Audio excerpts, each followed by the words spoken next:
Thank you. All right, I think we're not too far off. It's gonna be weird to have it like that. Just calling up. All right, I think we're not too far off.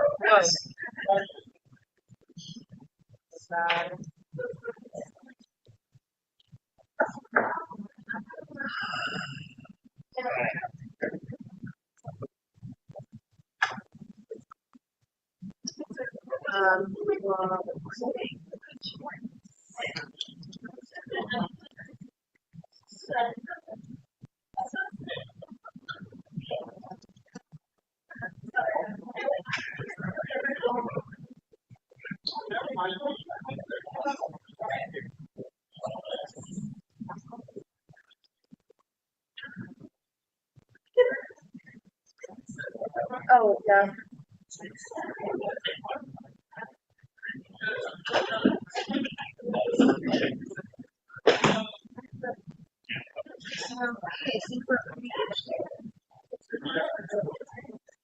Yeah, let me like 30 more seconds. So you get ready to go. Kevin has a class while we're supposed to do graduation. It gets down to like, so I told him to come here once the class is done, and I to add it. So whenever he gets the others, once there's like How many people decide to make that? Yes. 5.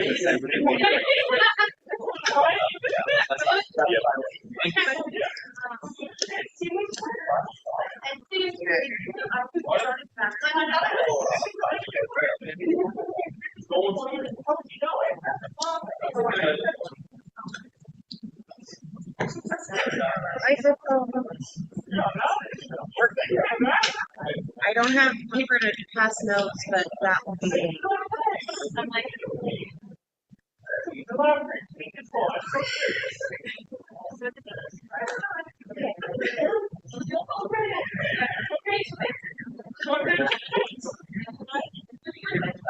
Yay! I am.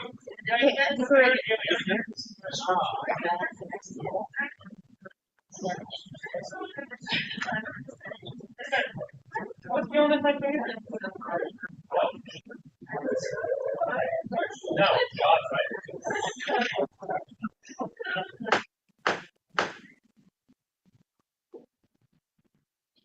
It's my honor to call to order the 7th session of the 54th Senate of the Associated Students of Colorado State University. To begin, please stand and join me in the Pledge of Allegiance.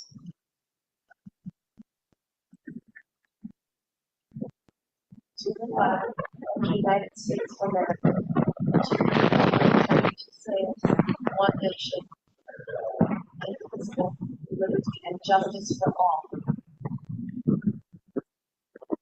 Thank you. We will now move into the brand acknowledgement video.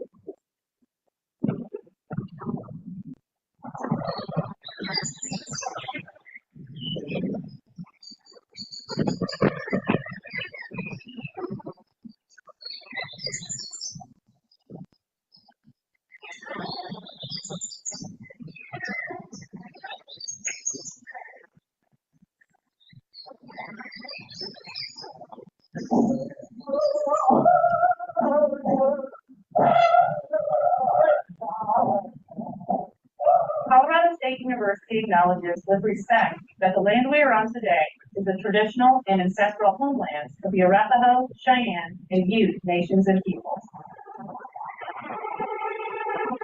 This is also a site of trade, gathering, and healing for numerous other Native nations. We recognize the indigenous peoples as original stewards of this land and all the relatives within it. As these words of acknowledgement are spoken and heard, ties nations have to their traditional homelands are renewed and reaffirmed.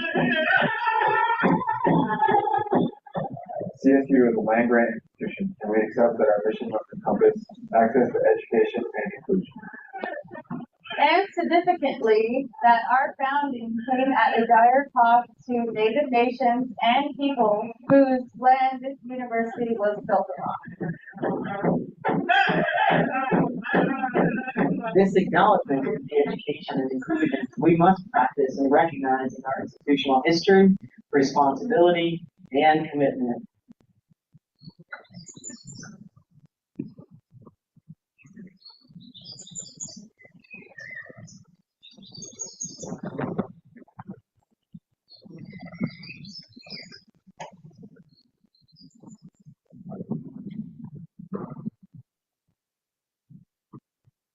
Thank you. We will now move into the swearing in of associates.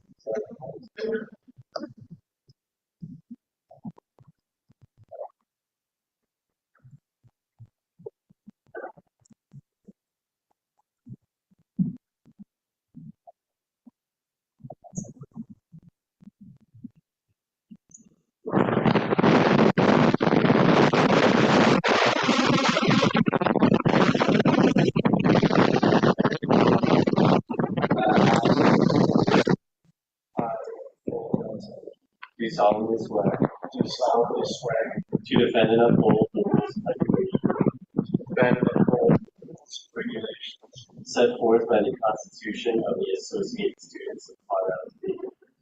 Set forth by the Constitution of the Associated Students of Colorado State University, And will rightfully perform the duties of my office and will rightfully perform the duties of my office to the best of my ability. to the best of my ability. Congratulations.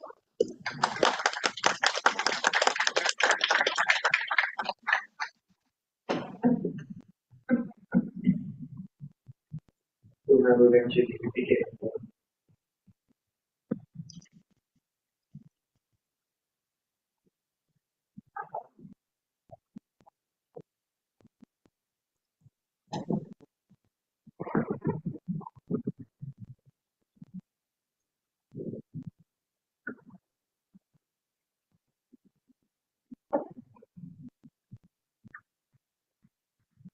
Okay, just to know, you were just sworn.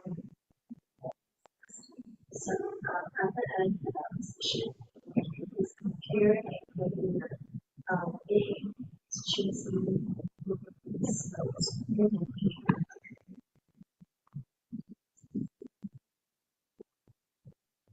speaker's name, speaker words, present, Terry Camper here.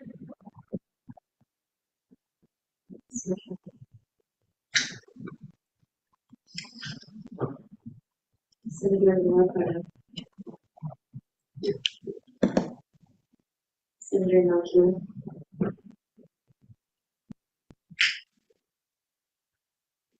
Senator Sandova,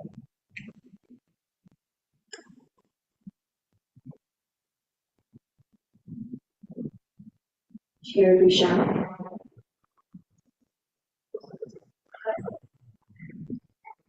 Chair Miller, present, Chair Bucknor,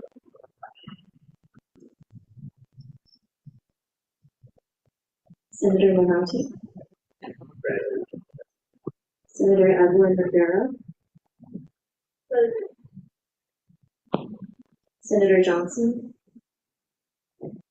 present, Senator Isaacs,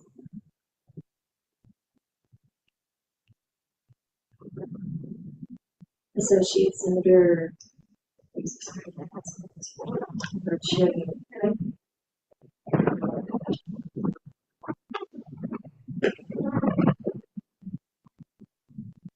Senator Edsel,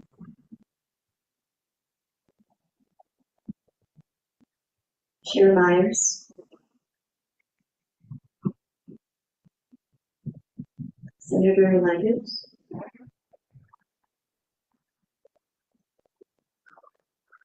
Associate Senator Akari,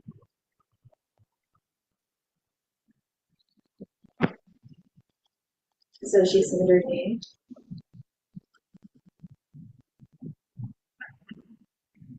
Associate Senator Brown,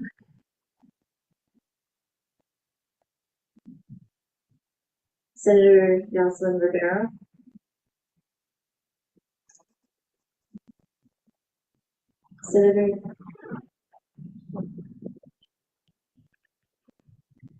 Senator Alvarez.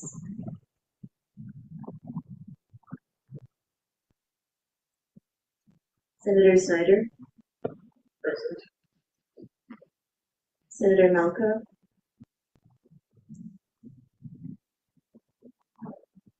Senator Tomas Arau. Senator Tanya Rodriguez. Senator Galvo. Present. Senator Salazar. Senator Green. Present. Chair Frisky. Present. Chair Davis. Here. Senator Luna. Senator Bogard. Senator Yankowski.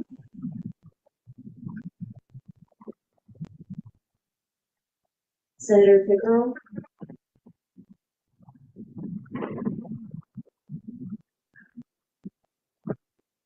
Associate Senator Young.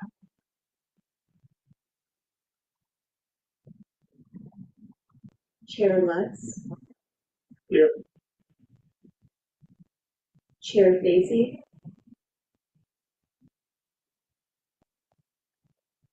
Senator McLaughlin. Here. Well, thank you. Again, and I call your name. Please come up and sign it here after the session. We'll move into the consent agenda. That's the consent agenda.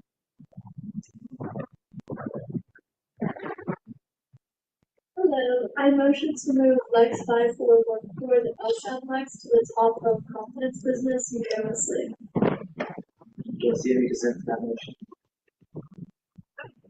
Seeing none, Jane, Michelle. Do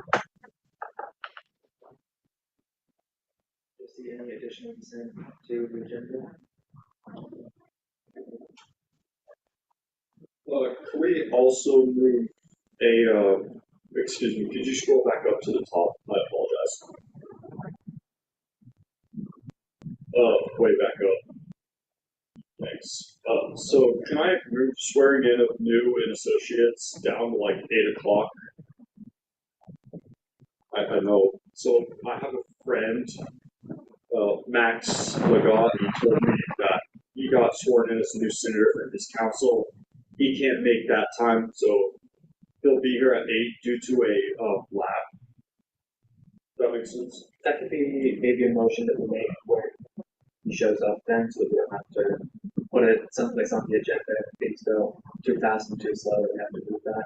So that could be, if that's. Yeah, I rescind my motion. Thank you. Any additional consent to the agenda? Seeing none, we'll move into gallery input. Do we have anybody in the gallery? Seeing none, with no guest speaker, we'll move into executive reports.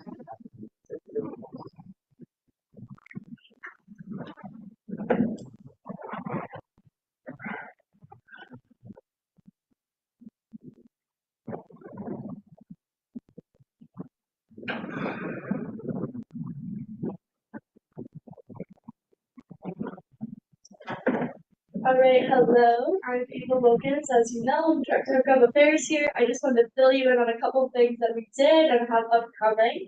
So today we had our Civics and Voting 101 with Tina Harris, who is the current county clerk and recorder, to kind of just educate students about what the voting process looks like and ways to get a bit engaged. I was a panelist for that, so that was cool. We had about like 15, 20 students come out, but that was through the Schreier Center, so that was fun.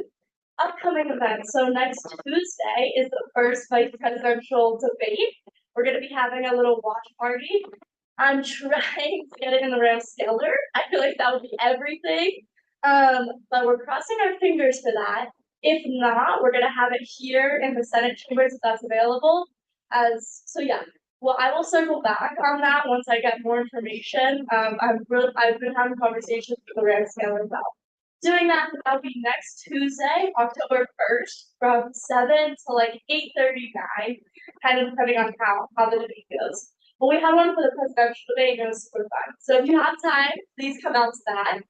And then next Friday, we are kicking off our Trailblazer series. And we'll be bringing Polly Baca to campus, which is super exciting. She is the first Hispanic woman nationwide to serve in both legislatures, sorry. So we're super excited about that. That'll be Friday. We are still working out the tentative time for that, but we're hoping one is going to be like 1 or 2. So we will get that also out to you, but that will be next Friday in the Senate chambers. Please come out and listen to her journey. It's amazing and very inspirational. Thank you. Everyone, I have 2 events for you. The one that's coming up most recently, it's a week from today. It's the Fall Address and University Picnic. That will be on the Oval from 11 to 1, and you can get a free meal, so that's great. And then the ASCSU alumni reunion every year around homecoming.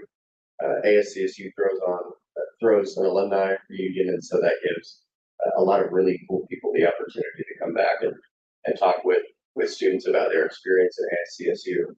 And so that will be on October 25th from 6 to 9 p.m. in Ballroom D here in the LSC. There is an RSVP for it, just to figure out food and things of that nature. But if you're interested, I'm hoping that it's going to be on the newsletter for next week, so you can directly RSVP there.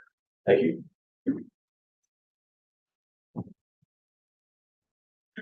Hi everyone, if you don't already know me, my name is Lauren Johnson. I'm the Deputy Director of Basic Needs. Last Friday, we had our Wellness Wonderland. It was amazing. It was a really incredible turnout. We were able to give people so many resources and just have students become aware of the free resources and things that are available on campus to them. It was a really beautiful event. If you saw all of the orange and the balloon arch, that was us. But again, I just wanted to thank all of y'all for helping, even just coming and visiting. But I want to thank all of the people who volunteered in ASCSU and Senate. So thank y'all so much. Something that is very exciting that has already happened that we are going to be talking a lot about is Cancer on the Oval. Well, if any of y'all are competitive, I want you to get that competitiveness on, because we need to beat the College of Business. Okay, you have to do that. So in order for us to do that, if y'all would be able to sign up for the ASCSU team for cans, we are going to be raising funding and also collecting cans. You're going to be seeing something right by the front desk where you can physically donate cans. There's going to be a lot more information coming, but we are so excited about it to raise money and food for the Lamar County picnics. Thank you so much.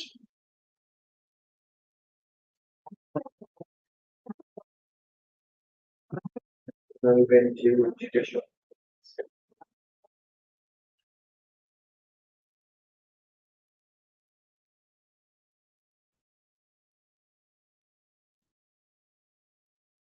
Hi everyone, my name is Sam Abbey. I'm the Deputy Chief Justice, if you don't know me. Just one quick thing from the judicial branch. Right now we are in the process of hiring an elections manager.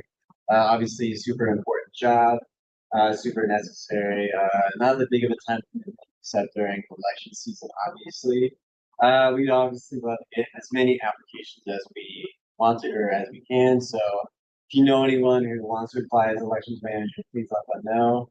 The deadline's pretty tight right now. We are closing that application Friday at 6 a.m. So we really only have tonight and tomorrow to get those applications in. So yeah, if you have any friends who might want to do that, it's obviously a pretty highly paid position, if that's a bit of incentive. But yeah, just let it know. Thank you. Thank you. We'll now move into legislative reform officers.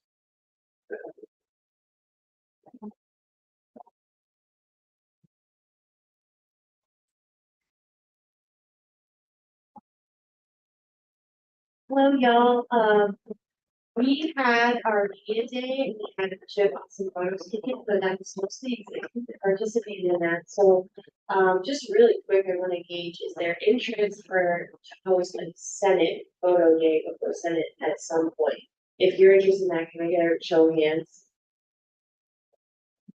Okay, cool. Stay tuned for more then. Sounds like there's enough interest. And we can do like headshots, you can do group photos and with your legacy on forever on the website. We'll see. That's all I have. Thank you. We said it.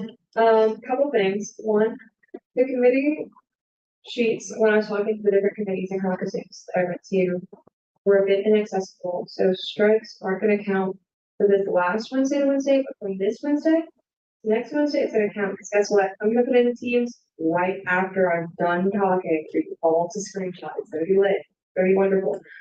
If you can't make any of those committee times, the main accommodation that we've come up with is commenting on a piece of legislation sent to one of the committees. Just send that over to the chair. All of the committee chairs should now have access to their like primary emails, so you should be able to contact them through that. If not, contact them through their email if you have that. Those emails can be found on the website as well as all of the other emails. Yeah, and then onboarding, if you're new, please come to the front at the end of the session, talk to me. Also, if you haven't gotten an email from me, and this is your second or third meeting, it probably means that I have trouble finding your email, so go ahead and also come up to the front, so I can also make sure I get you the email I need to send you. That's all I have. Thank you. Thank you. Moving on now to committee caucus reports. Chair David. No housing caucus on Friday, but I know I sent out a decision maker, but I think there's gonna be some people because the room is still closed, so there's gonna be some people that came there informally. So if you have anything, great message. Touch base or my email is always open.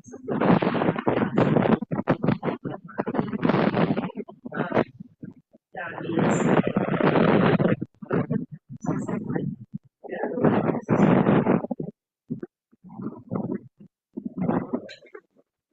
Chair. Okay, so we had our first meeting this week. It's not really on right now. So we were able to look at the legislation that was sent out to us. If you want any more legislation to be looked at by Women's Caucus, it's never required. But we can definitely look at it, or endorse it, whatever you want from us. And please show up. It's at about 12 o'clock, however fast I can run from the engineering building. And it's going to be in the conference room, but also sometimes I just like the vibes of the main area. So we had 4 time last time. So come for 4 time at least. Yeah, that's it. Chair Miller. Hi.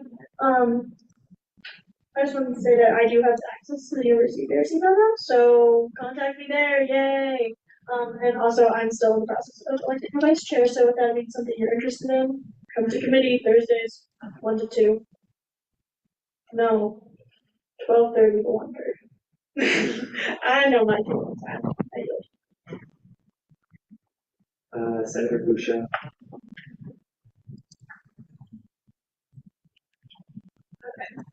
Me and committee met yesterday from 1 to 2. We looked at Flex 5408 and changed out, edit, and discharged it, and then we also reviewed 5410. We made an edit to this, and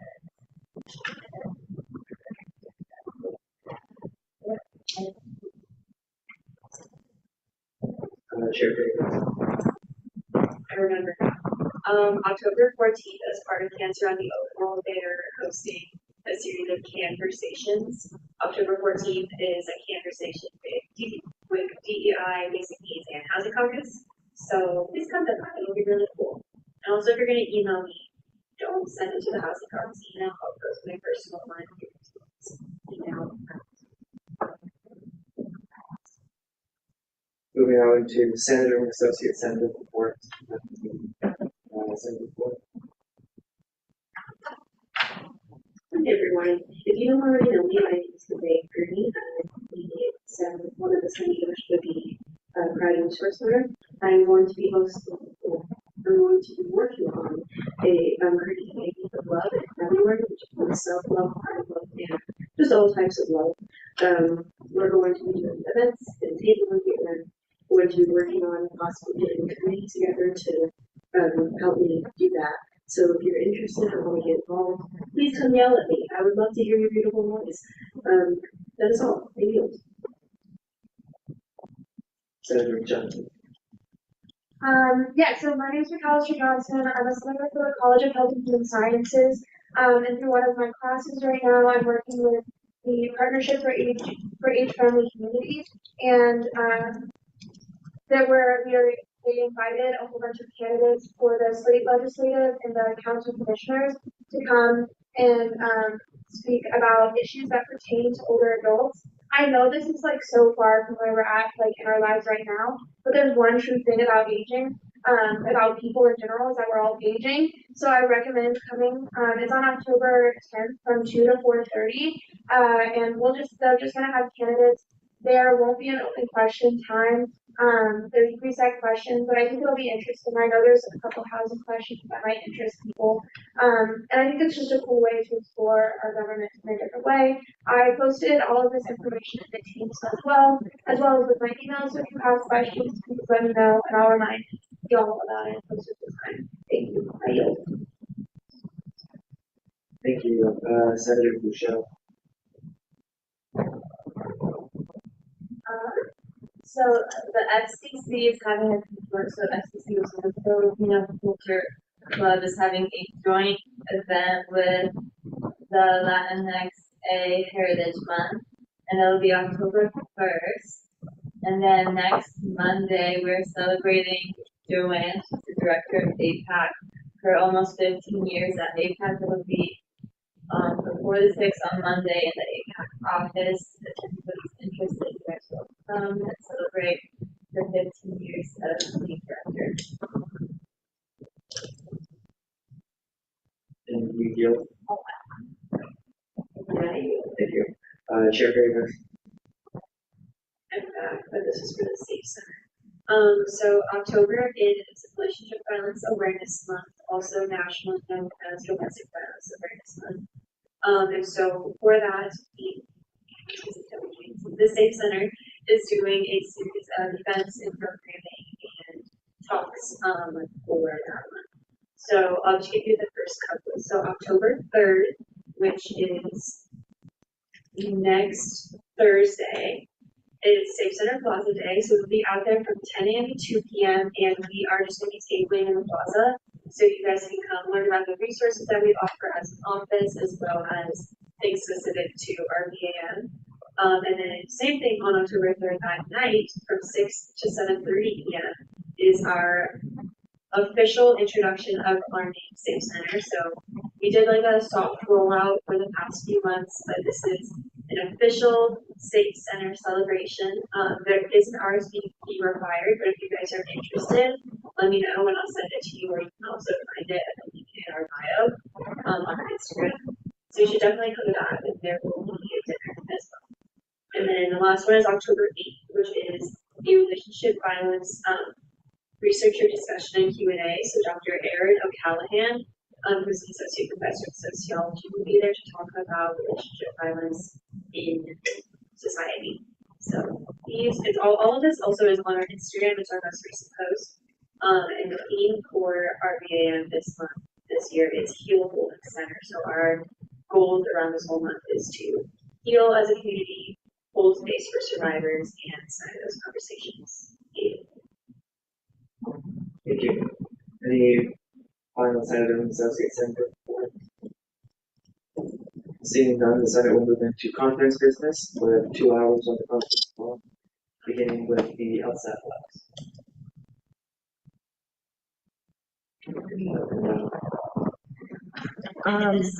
Line of order, don't I have There is no motion for LSAT labs. oh, top of conference business, not old business. Okay, got it. Sorry. Okay. Do you want to talk about it? Sorry.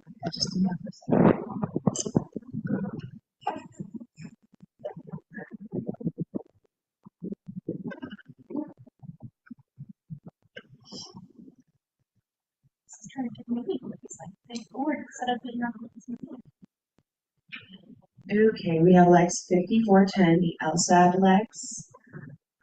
This Lex aims to improve the Legislative Strategy Advisory Board bylaws and have the changes shown in the ASCSU Constitution. And you have 10 minutes to speak about this if you want to. Okay, I don't really have any additional comments from the last time that I previously introduced the bill. It did go into committee and came out with no edits. The only thing was like a slight technical one that the strike through didn't translate. So whenever it was in committee, it didn't look like I struck through that part. So we did re-add that. But that had already been shown the first time that it was introduced to the committee as a whole. Yeah, were there any additional questions that you want to ask about it?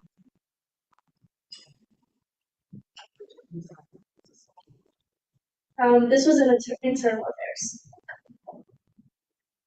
So we will open up then 10 minutes of discussion and debate on this.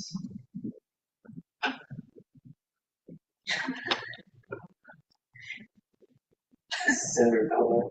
I moved the previous question. We'll do this by voice vote, and all those in favor of ending the period of discussion and debate and moving into voting, please say aye. Aye. Those opposed say nay. Abstentions? Okay, we'll move into voting on this, which we, Senator Calvo? Motion has been. Do you see any dissent to that motion? Seeing none, this will continue, and this will be sent to University Affairs Committee and DEI Committee. Thank you.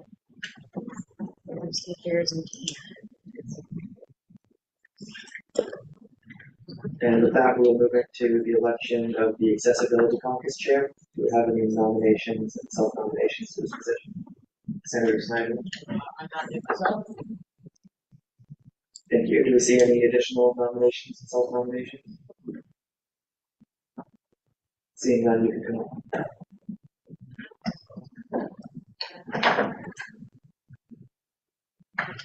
Just as a gentle reminder, please use the microphones.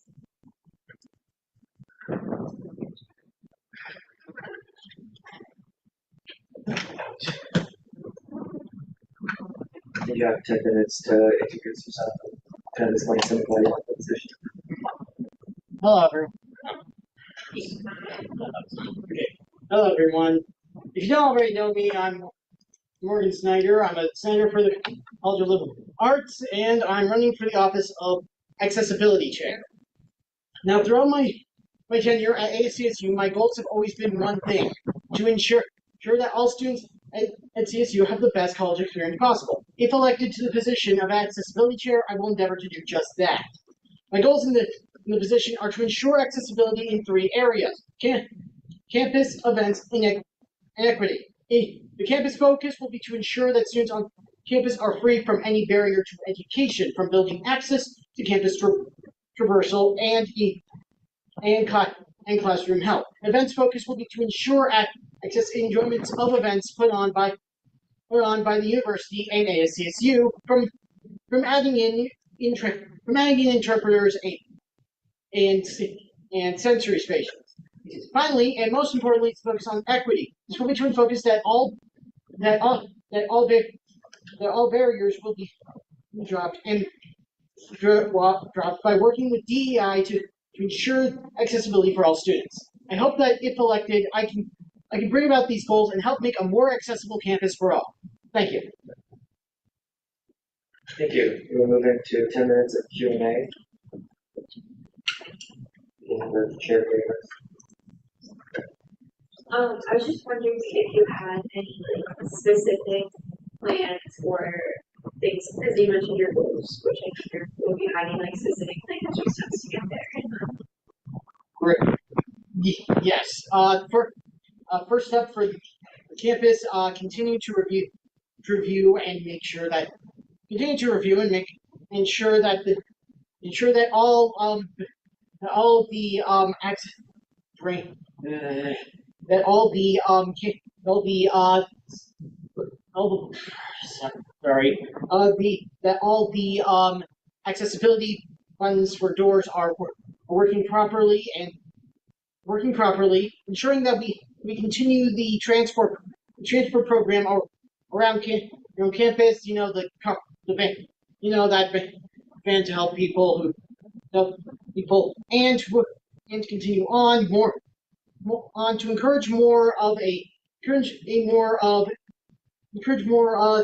things to help people who might have learning disabilities, such as moving to encourage more of the posting of lectures or slides, so that students who have troubles can write down or easy events.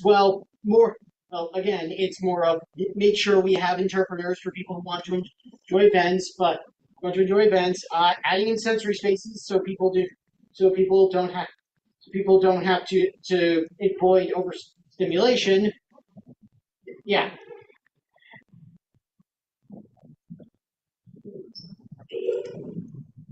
Thank you. Chair Wilson. I yield to redundancy. Excellent, thank you. Senator. Thank you so much for being here presenting. I can tell you have a lot of great ideas regarding the future of accessibility caucus, and I was just curious how you may have been involved regarding accessibility issues, or just like how have you been an advocate for accessibility prior to this? Like, you could be like interpersonal advocacy, or like a member of the accessibility caucus previous to it. Yes. In the past, I served on DEI as the accessibility officer there, and I've been involved where I can to ensure that to try and help people, accessibility for help open up accessibility for help open up accessibility for RAMs, because as you can see from general demeanor, I am also affected by the I'm also affected by the problems faced by problems faced. Great, thank you. How you? Any additional questions? Seeing none, you can take a step outside.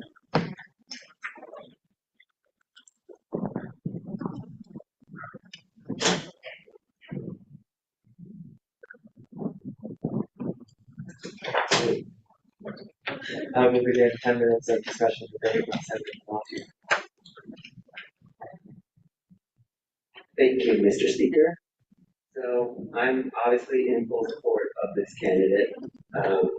I fully believe that Senator Snyder is a person capable of advocating within their role as a senator for accessibility. I've had the pleasure of working with them as their chair when they were my accessibility officer. I made sure to get their lovely little look over anything before I posted them on any major on the social media. DEI has social media. Don't worry about it. But yeah, I also made sure that when I was always typing into the bills that we were editing in DEI, that my spelling was all correct, and that they also helped me set up the Zoom and the lovely zoom in on the lovely little zoom in on the documents. I forgot the name, so you don't need to. Yeah. So yeah, I honestly fully believe that they'll do the job well, do the job effectively. I also fully believe that they'll grow in this role in the fantastic spectacular way that not even I can person. So thank you. Thank you, Senator. I think Senator Smith was incredibly great in the space, considering that it had been on the agenda for a while, and I'm really grateful that he decided to come forward. And while I haven't gotten to work with them that much in the past semesters, a lot of their reasoning behind wanting to be the chair of the accessibility caucus was really what the SBC stands for, and really what any advocate of disability rights will stand for. And I look forward to working with them just because a lot of their passion projects are the same as mine. So great candidate. I yield. Thank you. Senator Falwell. Thank you, Mr. Speaker. So I've only known Senator Snyder for a short time. I originally at LAPLC, but I can already tell you that there's someone who gets things done. Almost immediately after our first meeting, they approached me and said that I was interested. We've already started forming ideas for a freshman council. It's insane the sheer scale and pace that Senator Snyder is able to do this. And I think they'll frankly do a fantastic job. I'm sure I will endorse it. I yield. Thank you. Senator Wood. I think that the way that Senator Snyder talks is a very ambitious way, and their goals are so what's the name? Yes, that. And I can only imagine the amount of things that they will get done even past their current goals. And I also want interpreters in sensory spaces because I do have sensory processing disorder, and I just believe that they would do a great job and get a lot of amazing things done. So yeah, thank you. Thank you. Any additional points of discussion and debate? Seeing none, we can move into a peer review voting. Senator Martin. I'd like the motion to approve this candidate with unanimous consent. Do I see any dissent to that motion? Seeing none, this candidate is accepted with unanimous consent.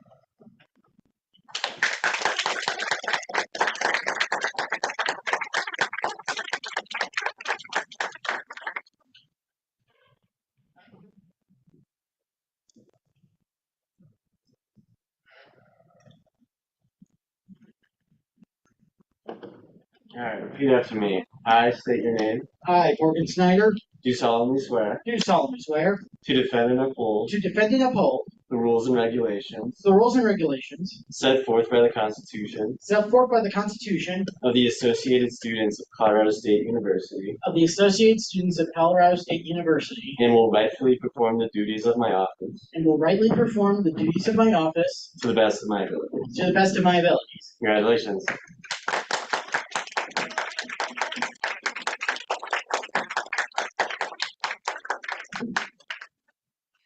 We will now move into the ratification of the student fee review.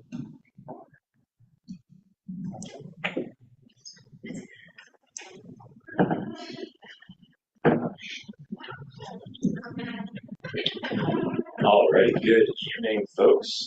We are back for round two, and likely the final round, unless we have more folks join us. But these are folks who could not make it last week. You'll see their bios just like last week printed on the desks in front of you, and for any of our friends joining on Zoom, it is in the Zoom chat. So with that, I motion to put these candidates on a slate. Do I hear any dissent to this motion? Hearing none, these candidates will be on a slate. I'll hand it to you for questions. Awesome. Opening the period of Q&A, Madam First Race Placard.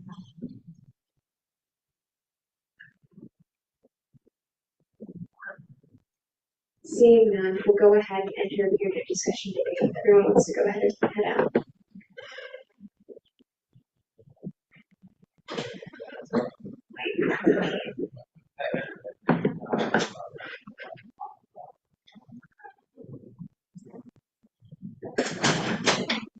Senator Monty.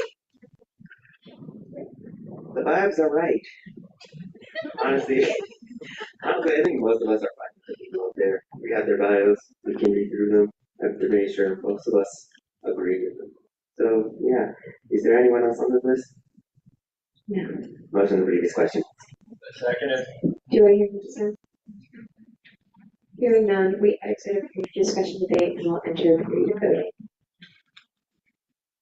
Chair Snyder.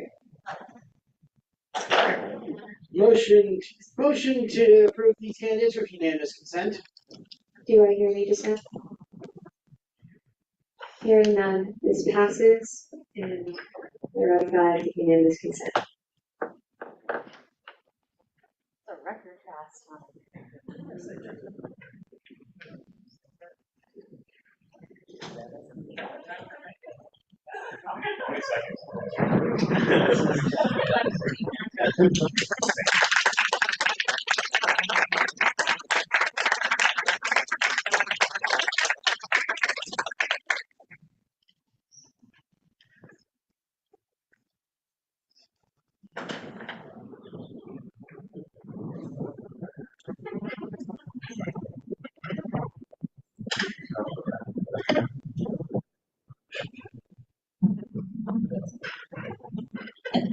Alright, repeat after me.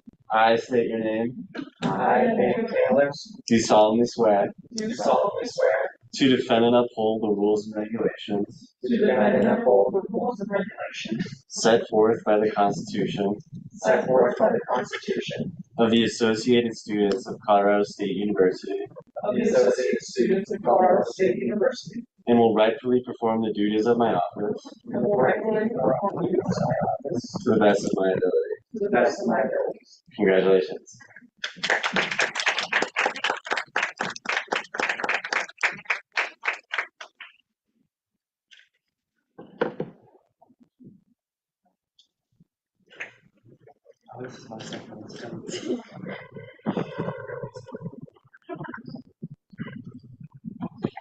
And with that, we'll be going into old business, starting with Lex 5410, the elections Lex, which will be on its final passage.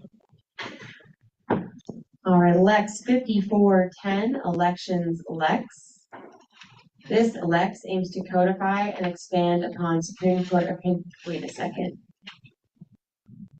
Didn't we change the abstract? This is not the most recent edition.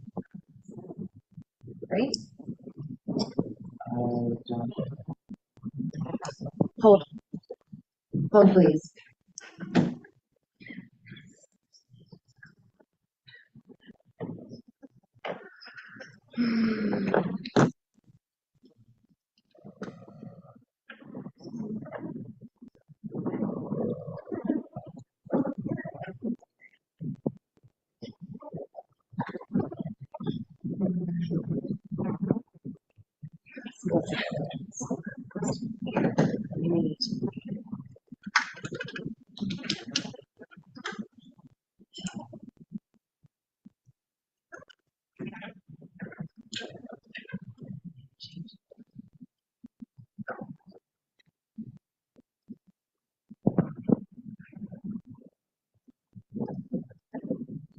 Okay, did committees make any edits from the last time that it was sent out? This piece would have been sent to EI. Were there any edits made to 5401, the elections Lex? Is this the one sent like 2 weeks ago to our committee? Like guys, I don't know the names, the numbers by their names.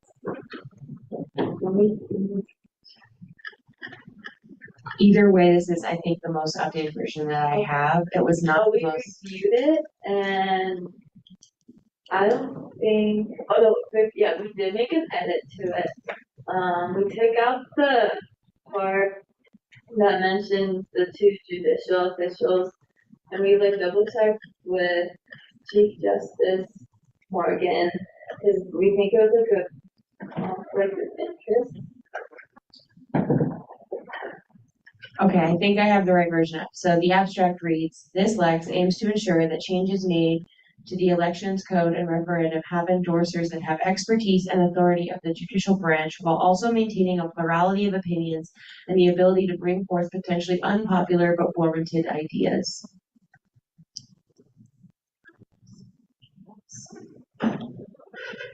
Okay, those were all the edits made in the, yes, it is correct. Speaker Taylor, do you accept these edits? I do, and to add on to that, I also spoke with the Chief Justice about that, and we all had the same conclusion about that, so. Awesome. With that, we'll go ahead and enter a period of discussion and debate by the first raised placard.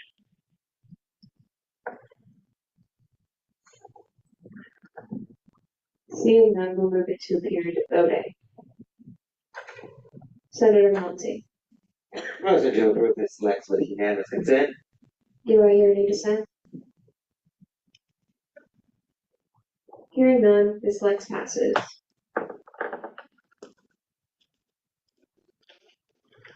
We'll now be moving into Lex 5411, making ASCSU elections more accessible for students.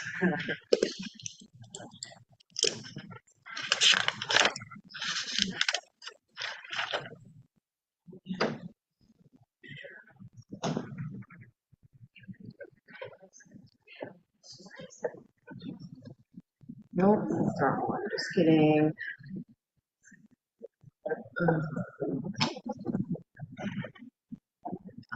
Yeah. Okay.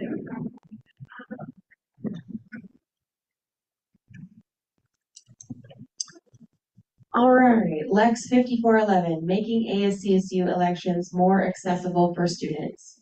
This Lex aims to make ASCSU and its resources more accessible and available to the students of Colorado State University by amending the requirements for a ballot referendum.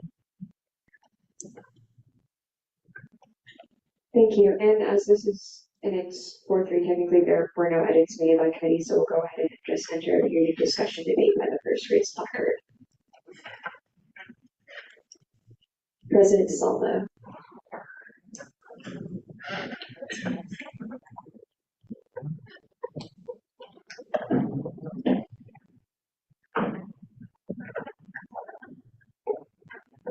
Hi, everyone. First of all, I just wanted to begin with saying I appreciate the thought that's been put into this Lex. I think it's really well-intentioned and well-meaning to try to make the petition process more accessible for the general student body.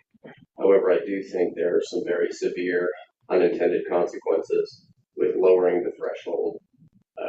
Really, in my view, any lower than 2,000 probably. And let me explain why. I think the threshold that it's at now, 10% of the overall student body, is semi-unreasonable because we typically don't get that much engagement in our elections to begin with. However, I believe as the elections code outlines it, you have a period of 2 months to collect those signatures. And because of that, you can collect quite a few signatures in that span of 2 months, especially if you have multiple organizations and people helping you out to collect those. All of that to say, when you make the threshold so low, you open this organization to be changed fundamentally by a group of students and the general student body that don't necessarily know how we function and operate. My primary concern is this. Across the country over the last few years, we've seen an attack on diversity, equity, and inclusion, particularly at universities. And we did something very phenomenal about 8 years ago, and we enshrined diversity in our legislative branch. That's a benefit to us. But I worry that if this threshold is low, even 750, if there was a specific group that didn't like that half of our Senate was made up of cultural resource centers, all they need is to collect 750 signatures, put something on the ballot that's worded funky, and it's essentially a toss-up if the Senate is able to maintain that diversity in the framework as it's set up now. Again, I want to highlight that I really do appreciate the intention of this amendment, but I do think it comes with a lot of unintended consequences down the line that can fundamentally change how this organization is made up. And I don't want to open ourselves up to that. I want to give this branch autonomy. I always hated it when I was Speaker of the Senate and executive stuck their nose in where it doesn't belong. But I do worry about just the organization as a whole if this passes. And and some of those situations do transpire. I will be very honest. If this piece of legislation passes, I will veto it. But I hope you do consider the things I pointed out tonight and take that into consideration when you vote on this. Thank you. I yield. Thank you, Chair Frisky. Okay, so Women's Caucus did look at this legislation, and I had some conversations with several people, including President DeSalvo, and the Speaker of the Senate, Hayden Taylor. I don't know why I'm using your full name right now. And as much as I do want our student body to be more participative in our democracy and be able to make more changes, there is a very real threat to the CRCs here. It is too low, I believe, because if you do look at, like, I'm gonna try to stay as politically neutral as I can right now. But if you look at Project 2025, one of the initiatives is to defund DEI centers, which is very real and is a very real possibility on our campus. And the CRCs, if you're like, something's like, hey, we just don't want those in our student government at all, they could get that passed through, which is pretty scary. I don't know if I agree necessarily with the 2,000. I think that that's still a little bit high. But the other point that I didn't even think of is when you're looking for petitions, we thought mostly about like physical petitions on the plaza, but this also counts electronic petitions, like a change.org kind of petition, which we see all the time. I think one way we can kind of thinking outside the box here, because I think making things accessible is super, super important, is having, whether we reach out on social media, on emails, all sorts of stuff, getting people engaged in our organization by saying, hey, if you want something on the ballot, if you want change to happen fundamentally through our voting system, like, come to us, because we want them to come to us first anyways.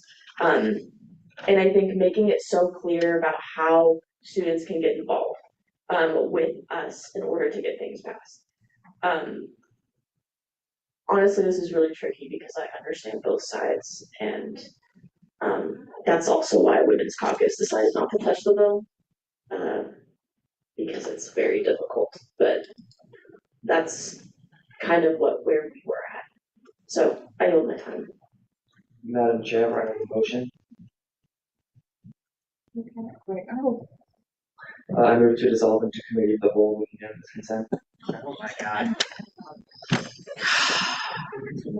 Gonna give y'all a second to breathe, and then I'm gonna ask if there's any dissent.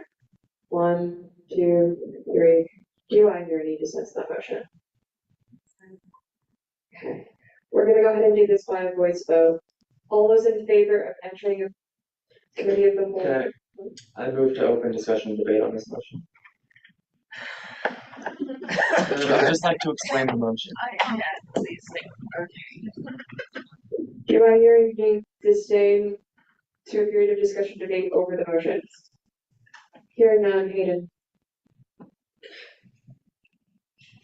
So I thought last week that we had gotten to a decent point with what the number of signatures in this bill would be looking like, and now that kind of feels not to be the case.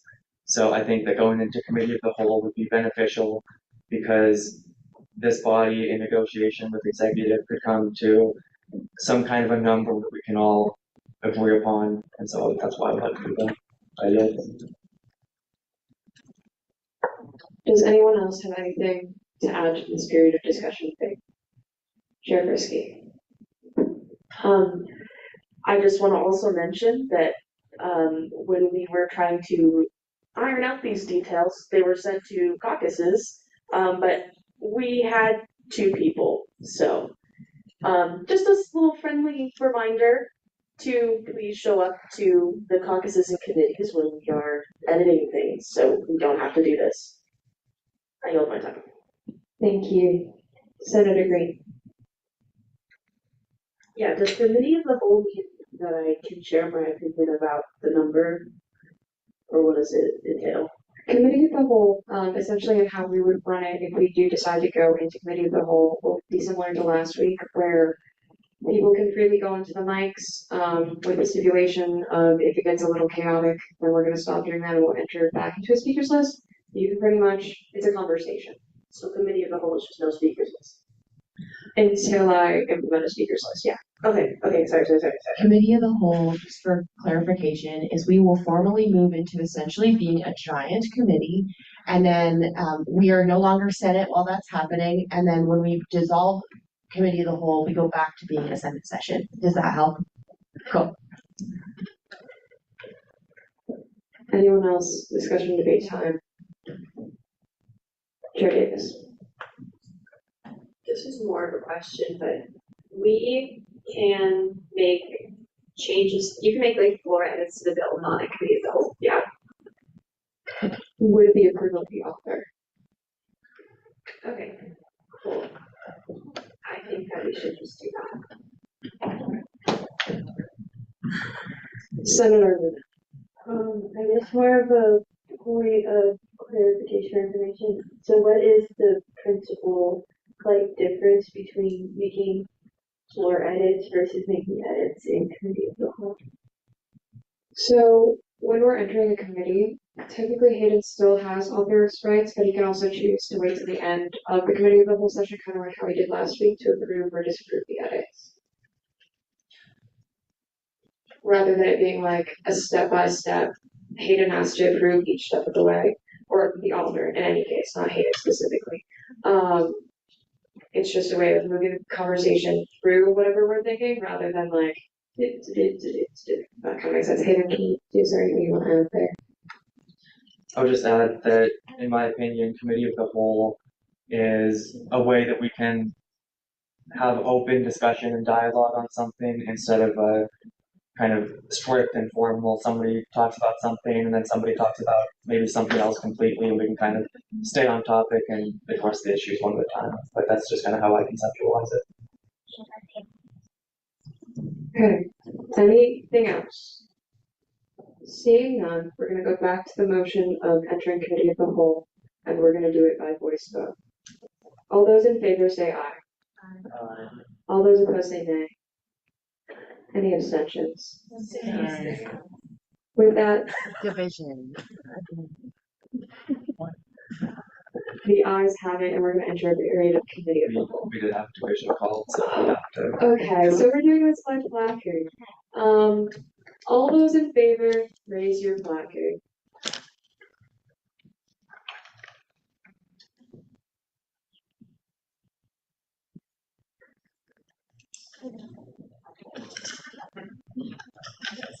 Thank you. You can put them down. All those opposed, raise your placard.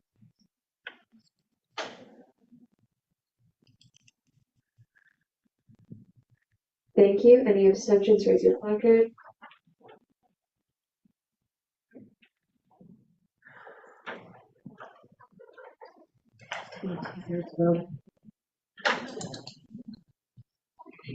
So,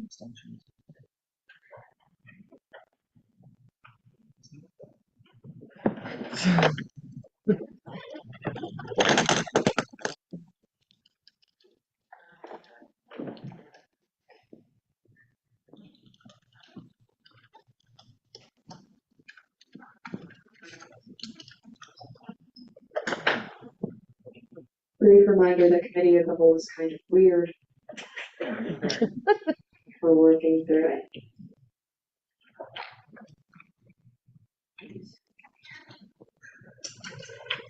No, I don't think we have to.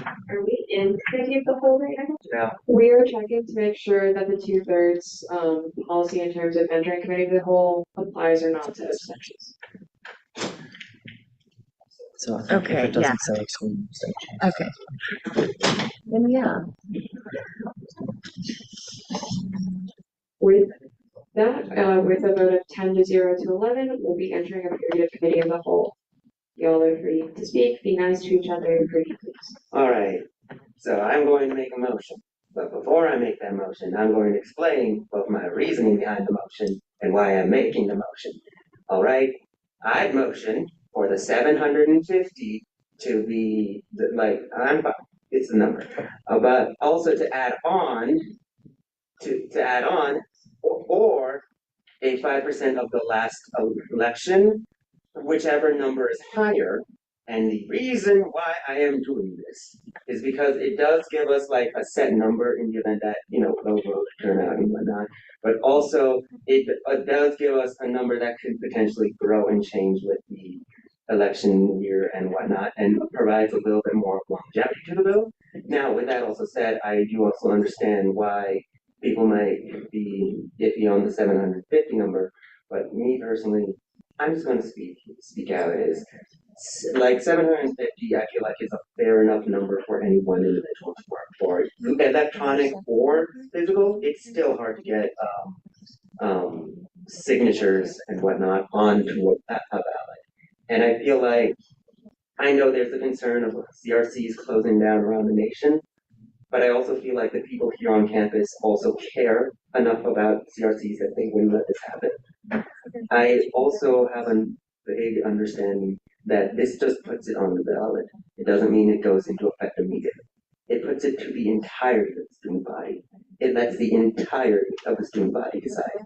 That includes the people who are in the CRCs, who care about stuff like that. So that is what I'm going to say. So yeah, that's my motion.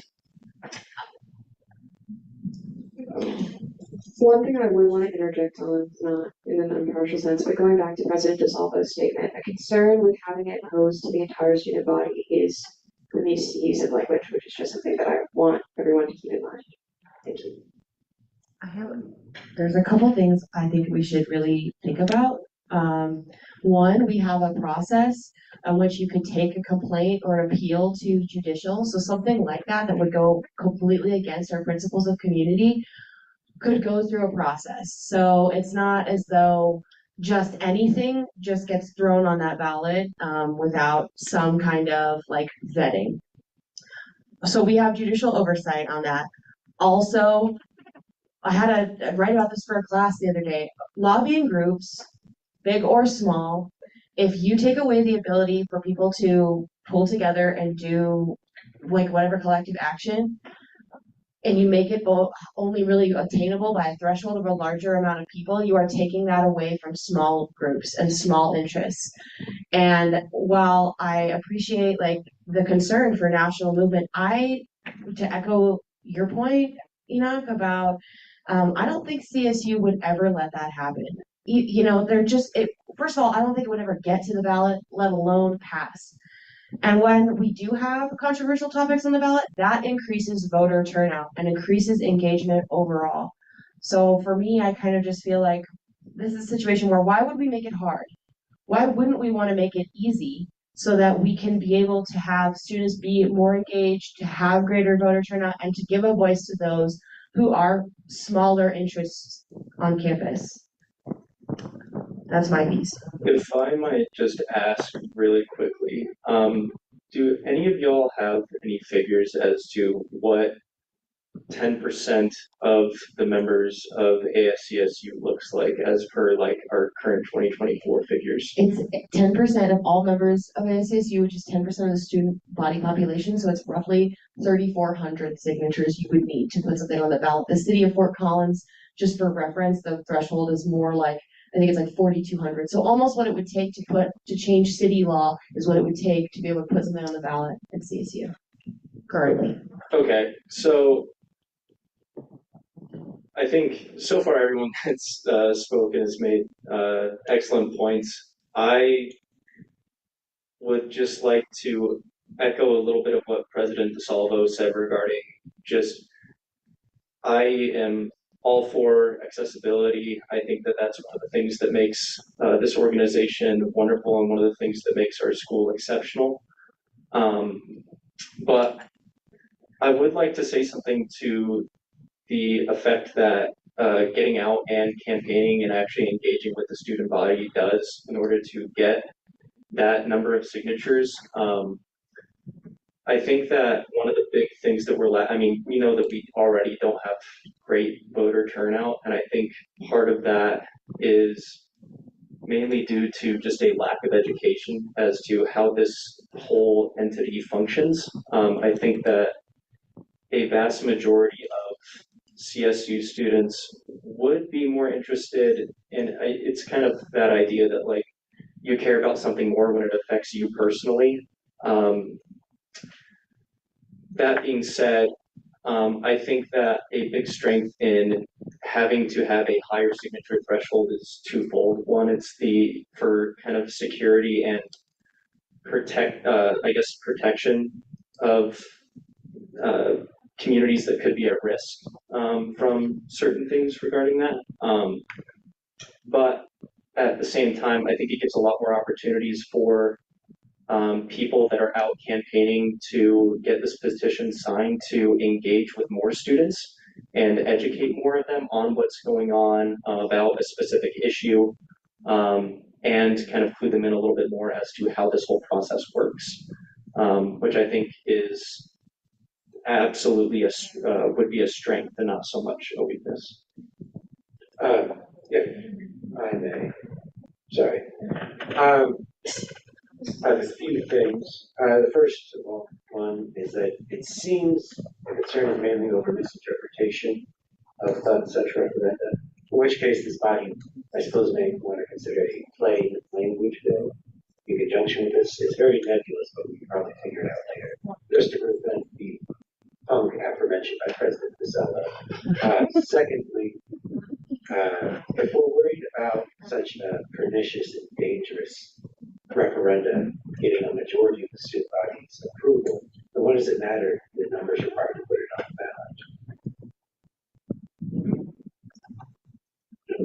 ballot.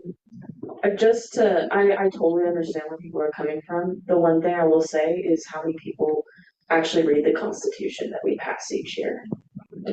Hello. So I think that 750 is a generally reasonable number. I also agree with Senator Monti that 5% of the voter turnout is a good idea because most of the students don't care what goes on in here, and the people that do voted in the election. So the amount of people that voted in the election could be the people that they need to get on the ballot, like the number of signatures to get on the ballot. So I think 5% is a good idea. I will also say, I got the edits made in student of the Nobles Caucus. So I have those there, and I can read those aloud if the body would so want it. And two, I did make a motion, so.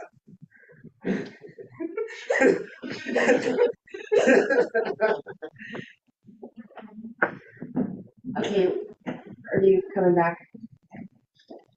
Yes, okay. Would the body like me to read the edits made in the student of the Oval Caucus because I just received those? Well, you pointed out, okay. Senator Benanti just pointed out that we have a motion that has not been voted upon. Are you talking about your percentage motion? I was talking about the adding all of that, yeah. Yeah, okay, so let's go ahead and go back towards that. We'll do that first. Well, yeah, Hayden, do you want to use your authorship for this at all? What is the language specifically? As I said, basically it's adding on past the number thing to be, or 5% from the previous election percentage, whichever number is higher.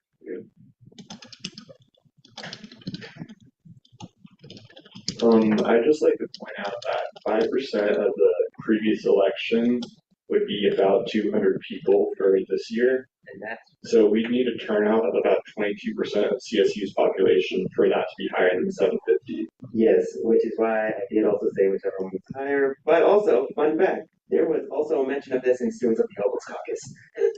In Students of the Ovals Caucus, I'm pretty sure we had it 750 or 10%. Correct me if I'm wrong, but when I left Students of the Ovals, that's where it was. 10% is the city's requirement. Yeah, I also just want to echo that. I can actually read it sorry, I know we need to get to the motion, but this is exactly word for word from the referendum guidelines of the city of Fort Collins. It says the number of signatures required on a referendum petition is based on the number of ballots cast at the last regular city election held in April of odd numbered years. The petition must contain ballot signatures equal in number to 10% of the total ballots cast in the last regular city election. Yes. I will say, this is what the student of the Oldest Caucus did have to say in their edits. Basically, it said 500 students or 10% of the previous election voter turnout, whichever number is higher. So, Are you wanting, Enoch, are you wanting to amend your motion to that, or are you stating that? I'd be willing to amend it to my motion to make it 10% of the previous. Just as a means of keeping this as conversational as possible. Nick, do you have any thoughts on this?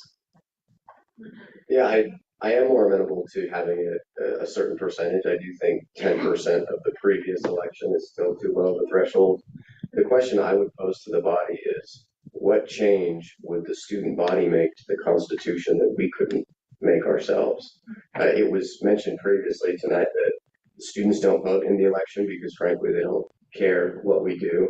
I think that was a pretty blunt way of putting it. But I will say, if they don't care enough to vote in the election, how do we expect them to care enough to know how our processes work, the makeup of ASCSU, and to expect them to have the ability to draft up language that alters the Constitution in a positive way? I think the goal with the legislative branch, the representative branch, is that if there are those small groups that were talked about earlier, their job is to come to us so that we make those changes. We're a legislative body who has the institutional knowledge of what goes on here, the processes, and we should be the ones to make that change, not giving it up to chance to the general student body to do that.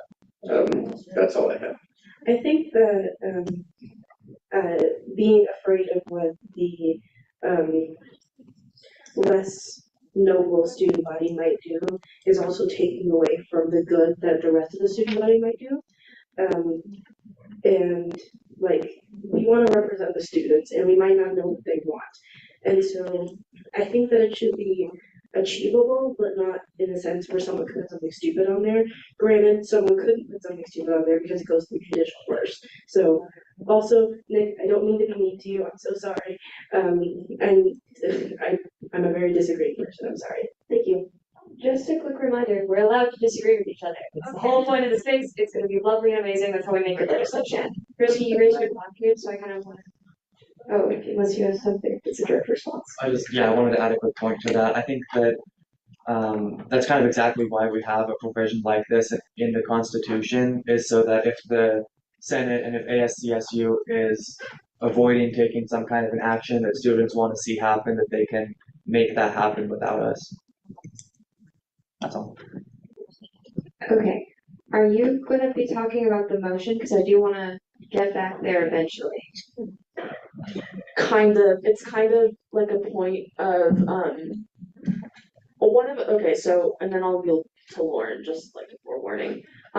So one of my questions at this moment, you raised your placard. So I just want to remind everyone that we're now entering a speakers list because that precedent has been set. So we're now not just jumping in randomly. Okay, please go. Sorry. Oh, my bad. Okay. So can we find where it says in the Constitution or however we have it set up, the judicial, where it would be that it would go to the judicial branch and we'd have those protections in there, because I just want to make sure that that's all there. So I can actually answer that question. That's in the Lex, I believe, that it's allowed to be appealed to judicial just like any result of any election. So like when we have the presidential elections and the speaker elections, that is something that's allowed to be appealed to judicial. So it would be just like anything else. Okay.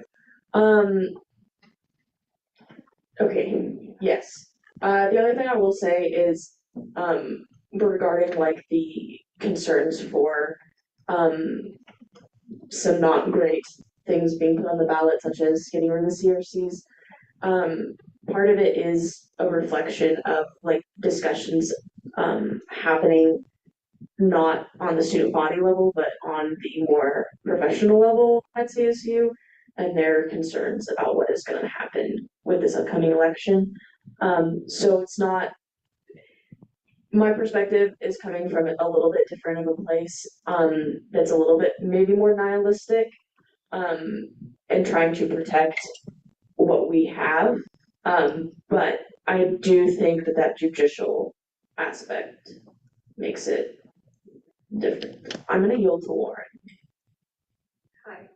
I might contradict myself a little bit, but I fear that I do agree with Nick in the sense that I am concerned with the fact that people don't read the Constitution or the what's on the ballot. And I think that's like what you were trying to point out. And I would agree with that. And also, not again. Sorry.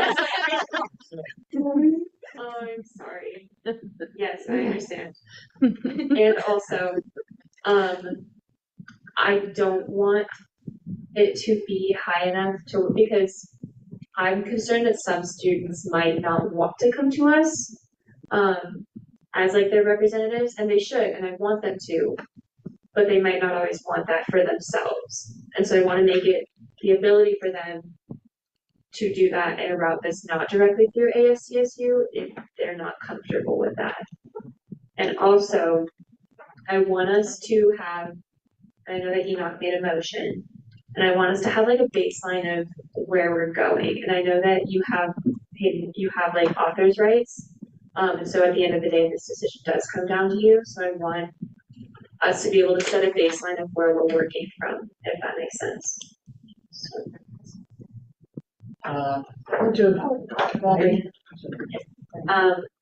And also, Nick, we were wondering, without vetoing it, what would be the lowest number you would be willing to go to? So yes,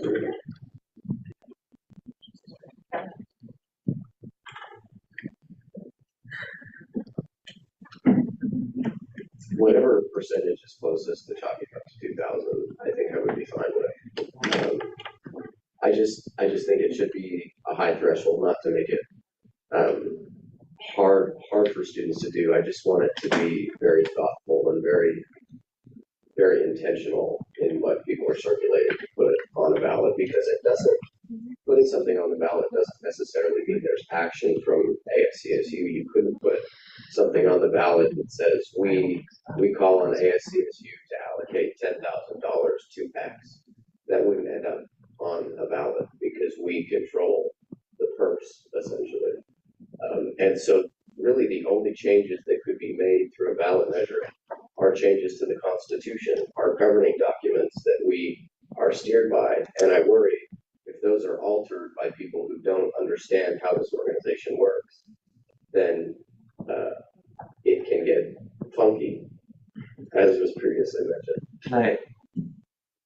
A couple of quick things. President DeSalvo, would you be willing to accept 1,000? I still think that's too low, and I have that experience from something I did when I was Speaker of the Senate. There was the Board of Governors was going to increase tuition by 3%, and we had a period from January till March to mobilize and gather online petition signatures through change.org for that initiative. It's very easy to circulate something either on paper on campus with a very condensed group of people, or circulate something online through university channels like meme pages, what have you. In the period of 3 months, that petition garnered 4,500 or so online signatures. And so these signatures aren't hard to gather. It's just a matter of, I guess, which method you use and who's backing it. I will also say that I think having a judicial process creates an additional safeguard, but if the judicial branch is able to unilaterally say, we don't agree with this language, that 750 or 1,000 or whatever number we come up with, those many student signatures signed on to have something on the ballot, and if an entity of ASCSU says, no, you can't do that because we disagree with it, without any specific framework of what's acceptable and what isn't, then it can become ASCSU's judicial branches picking and choosing what students can vote on. Can I speak to that a little bit? Okay, so in the Lex, can you go down just a little bit? Oh, actually, no, it's that pay before clause. That states that the Senate, executive, judicial shall not interfere with the rightful passage of an amendment by the students of CSU. And so I think the idea with that is that judicial is allowed to accept appeals of elections, but not say, oh, we don't like that this piece of legislation would do this, so that can't be on the ballot. I guess I'll just make myself a little more clear. I'm not talking about essentially the aftermath of judicial would be able to advocate the decision of the voters, whichever way that lands. I'm saying in the process where they establish the language, collect the signatures, and it's in the process of going to the ballot. If the judicial branch has the authority to unilaterally throw those 750 student signatures out because they don't like what is put on the ballot, I think that we could run into some problems. So in the elections code, the elections committee, I believe, determines like the official language that will be on the ballot. And so they will have like their own processes, and that's within the elections code and that bylaws. Which I think would address a lot of that. You might as well sit down now. You're comfortable. I wanted to intercept. We're in a period of committee of the whole. Joseph, if you want to sit on the floor too, you can. If you really want to. Nick's gonna sit there. It's gonna be late. Welcome to committee. I will add to a second point I wanted to make. Changes to the ASCSU Constitution is not the only thing that can be put on the ballot. I think the last thing that we had on the ballot was a resolution by the students back in 2002, I want to say, that was advocating for the passage of legal marijuana at the state level. And so, last I checked, legal weed isn't in the ASCSU Constitution. So that's still something. So that's still something that students can use. That's an avenue that they can have to use the advocacy that's built into ASCSU if somebody like the Senate is unwilling to act on that. Well, if any of you needed ideas for legislation, Hayden just gave you a great one. I would just go back to my previous point without being redundant, I hope, is that still with that safeguard of the judicial process, they wouldn't be able to protect my doomsday scenario about the CRCs. They wouldn't be able to say, we don't like this language or what this ballot initiative would accomplish, and so we're going to throw out the 750 or 1,000 signatures that were garnered for it. It would just be specific wording. I think that's the only thing that could change in that process. It wouldn't change the substance of what's getting on the ballot. And I think we need to be clear about that. Okay, so for the sake of moving through the speakers list, President DeSalvo, can you summarize your statements in like 2 sentences so everyone has a firm what you were talking about moving into the following points? Too low number opens us up to bad things, perhaps. Thank you, President DeSalvo, perhaps. Senator Johnson. All right, y'all. So I have a couple thoughts on this, as all of us probably do. I really like the 10% of the past election. I think that provides room for growth and provides us to like actually honor the students that are politically active on our campus and I give a shit about what's happening. I think 750 is too low.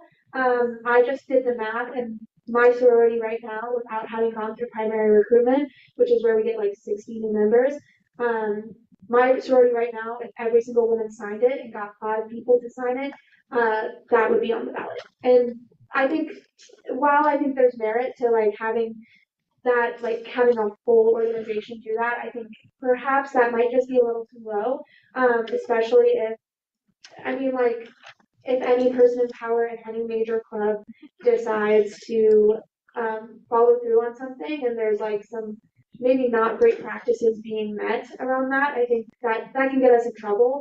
And then I think if you know, I just think that can get us in trouble. I think 900 maybe. I don't know. I think we should move it up. I can see where people are like, I want it to be accessible for smaller groups, and I absolutely agree. But I think that 900 maybe move up would meet us in the middle of that.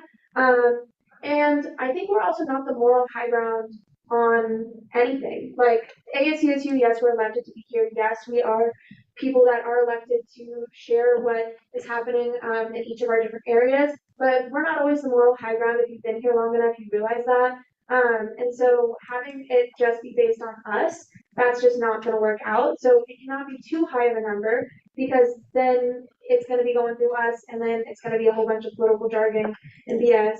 And we're not we're not the moral high ground at all. And I also think it limits the creativity of our student body. We're a pretty creative bunch in here. Like the things I've seen go through Senate, really cool, really creative. But we're not the end all be all of creativity. And having this number be lower, in that like nice sweet spot that we haven't found, I think gives us the opportunity to see more creative ideas being put into our constitution and to get to see cool ideas being followed through and seen through. So I think to me that 10% of the last vote or 900 people, whichever is higher, I think I could see that being good. I don't know, you know, if you already had your motion and it was 750, but and you don't have to change that, but that's like my thought on things. But I appreciate you bringing up the percent because I think that is like, I think that's the future of this bill. And like, once eventually when we get the amount of voting that like we feel like we should, this will, I think, keep this bill being relevant for longer so that we're not going to have to sit down and do this again in 3 years. I yield. Awesome, thank you. Parliamentarian Cambrick. I love being in committee. Okay. I have a couple points to make here. One, to the point of being made that one party gathering signatures can have amazing impact for like the knowledge of ASCSU and what we do. I would challenge that a person a person or a small group of people to promote one idea and talking to students is not going to do as much to create involvement and voter turnout as if we actually had things on the ballot. If it happened just once, that one interesting or controversial or slightly relevant piece of legislation landed on the ballot, students would start to care a little bit more about voting in elections. So I think that when you see people walking around with clipboards and they want to pitch to you their point of view, that's not going to convince students that they should be involved in ASCSU. Maybe for the types of people that would speak to, we're already here. My second point here is that I think that this really toes a really dangerous line of how much we care more about security than democracy. And we have to have faith that our student body, if they want something done and they believe in that and it doesn't have anything that we could, file a complaint or appeal upon, we have to trust that if students want to mobilize outside of us, that we give them that power. Students deserve trust and respect over control. And then I think that we basically, the last time we had this conversation, seemed like Senate wanted to get a number under 500. Originally your number was 2,000, then it moved down to 1,000. I feel like 750 to 1,000, that's the window or a percentage. And I think it's important that we look at having both things, a number and a percentage, just to be consistent with how is it that right now we're looking at a proposal here that ASCSU would make it harder than the city would for students to be able to bring something forward. That's just wild. That is so far removed from what our mission here is and what democracy and what having a student voice on this campus should be. And then I'm gonna pick on Nick just a little bit. And I want to point out that maybe, or maybe ask rather, that does the decision for a higher threshold stem from the fact that students wanted to put an initiative out to ask for him to resign? Does that change the narrative of whether it's personal? I would refrain from using specific names rather than concepts when addressing concepts within the space. Por favor. Okay, so let me reframe that. Does it feel, if it impacts a person in a public sphere more personally, on a personal level, does that change the perspective of what the threshold should be? Do you? I'd like to, I hate the delay on this. I'd like to yield to Godshaw because he looks like he has something to say. Hi.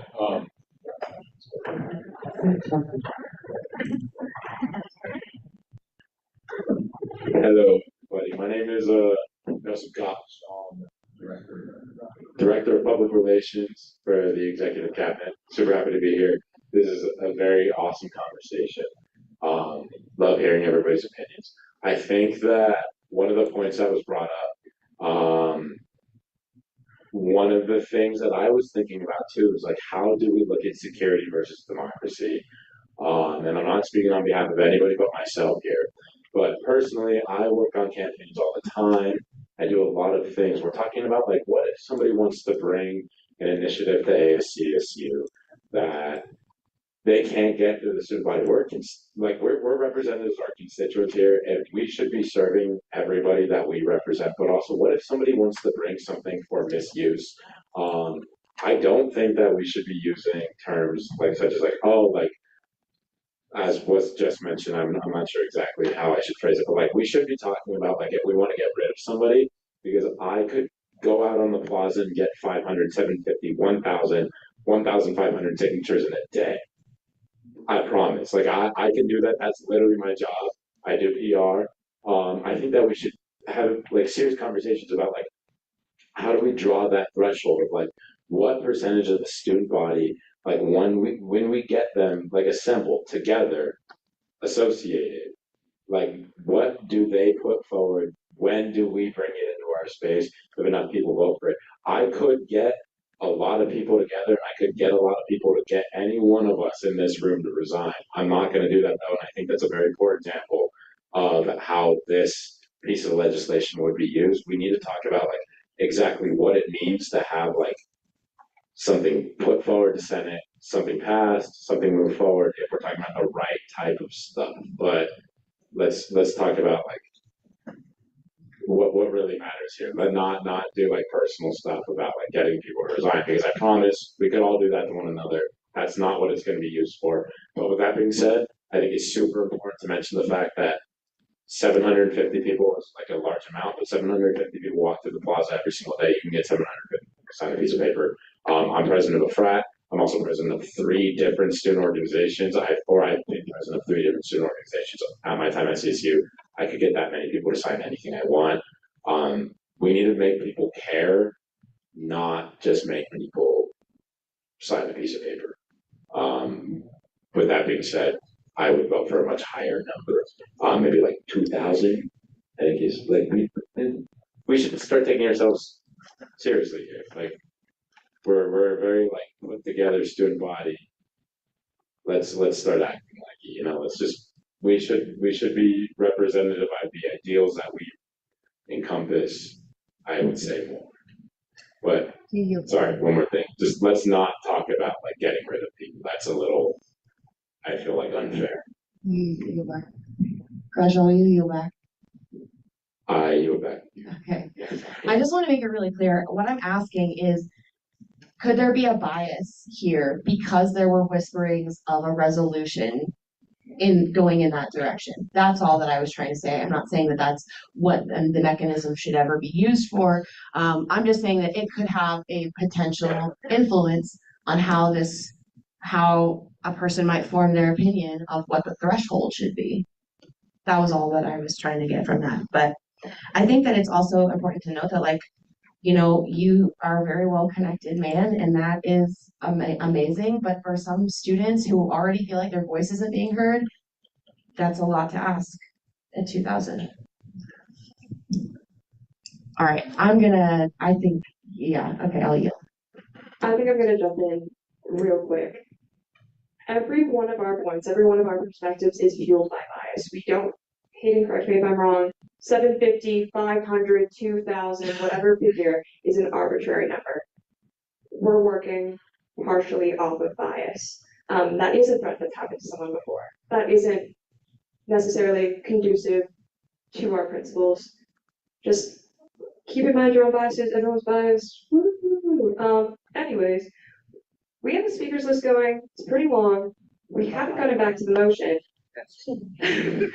So I'm gonna let 4 more people talk until we are for sure going back to the motion. There was a motion that added. Yes. Yeah, I accepted that. Oh, never mind. The author liked it. Yay! I will be making additional edits to that soon, but. Yay! Senator Luna, you're next on the speakers list. Hi, that's me. I had a lot, but a lot of the conversation has changed. I think a lot of what we said is very important, and I want to echo the idea of like we all have some type of bias, and knowing that. I guess putting my 2 cents into that, I also agree that 750 is a little bit too low. And to me, it's not so much that 750 specifically is low, but just more so that percentage makes the most sense logically. Just because I don't want a future Senate to have to spend another, I don't know how many weeks they decide to take on trying to pass a similar bill when we could really just put an end to this right now. And I do empathize with the larger question about accessibility, especially as senator for the SCCU. I think accessibility is really a question that not many people ask because it tends not to affect them in that way. So I agree. I understand why we need the lower number for the accessibility reasons. And that's why initially I did agree with a lower number such as 750. But upon like further discussion, both in committee of the whole last week, caucus committee, just like discussions around, what I'm hearing is that we have the ability to use digital like forms of collecting signatures such as change.org, which to my knowledge at present is a reasonable accommodation for people with disabilities. And obviously that's not an end all be all. I'm not like the gatekeeper of disability and accommodations. But also the fact that some of us really went straight to like pen on paper, that's the only way that we can petition for this referendum might be a larger conversation that we need to have about elections. Now, I don't know specifically how that would be iterated, but I think we need a better form of communication, and we've been working on that as a Senate, but I wonder if elections could have a bit more transparency regarding things like a referendum. And yes, I yield. I'm going to add a point of clarification to that. Nothing says at the moment, at least to my knowledge, how those signatures will be collected.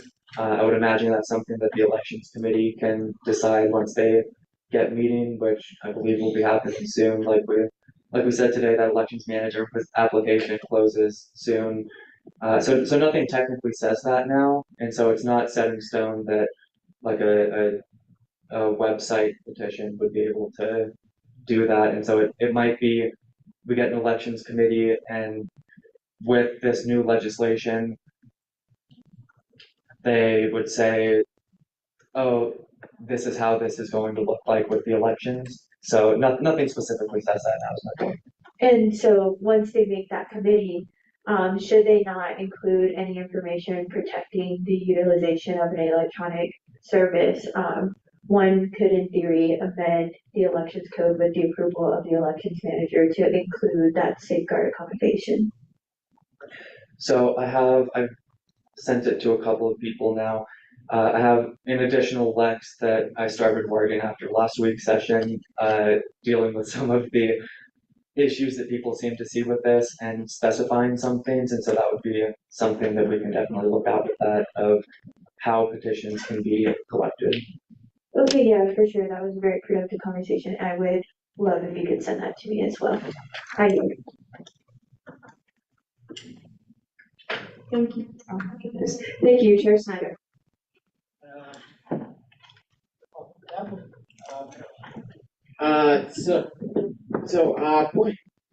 Question, are we, because various sources differ, are ballot measures not subject to, executive approval as well?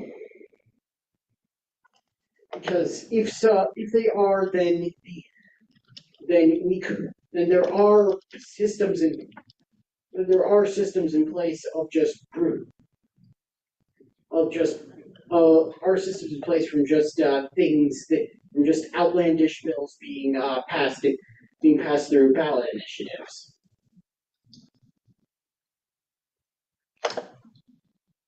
I believe, as the Constitution is now, that is not the case. And specifically, if this passes, that would not be subject to some kind of a presidential veto or anything along those lines. But I haven't seen anything in the Constitution that would suggest that, so I would say that that's not the case. All right. I yield. Okay, same deal as earlier. Once we get to the specific line I drew, we're gonna review what we talked about, and we're gonna look at what changes, if we actually agree with what's on the board, and we're gonna move from there, because we're kind of yapping. With that, Senator Green.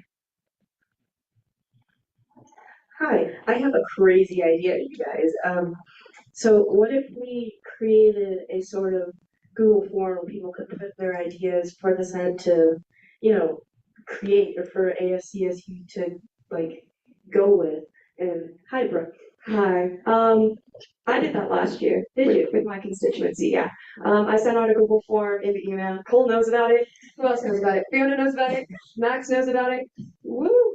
I think it's an amazing idea. I think outreach is an amazing idea, but I think it is a separate conversation. I want to see that outreach from us to y'all in your college councils. Have that contact list made. Have connection with individual constituents. But that should be utilized by bills for my purview first. Okay, yeah. Well, it seems like the speaker is okay with 10%. Nick, are you okay with 10%? I do think it should be a percentage. I would be fine with making it 5% of the overall student population. That would take the number to 1,650 with our current student population. It's under the 2,000 threshold that I was previously willing to accept. I do think it should be high, but it shouldn't be too high. Those concerns aren't lost on me.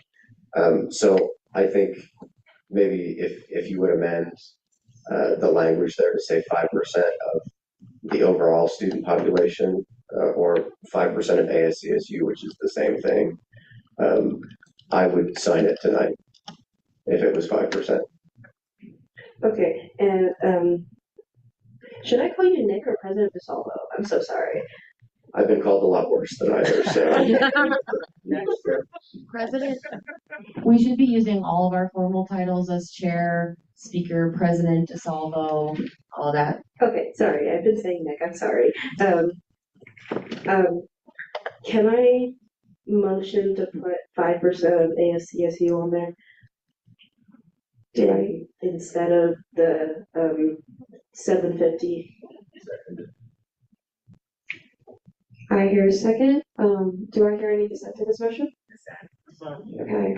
With that, we'll go ahead and do this by voice. All those in favor of, does everyone understand the motion?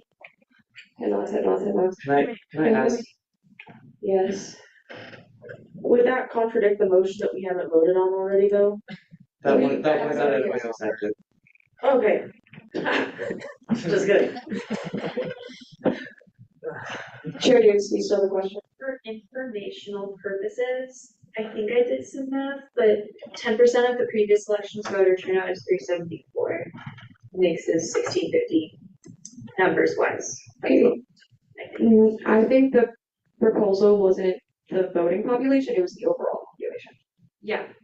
So we would be changing from voter turnout to overall population, so I just wanted to give people those numbers. Yeah, can I change my thingy? I said it wrong. I meant 10% of the voter turnout. I'll just get rid of the 750. I'm so sorry.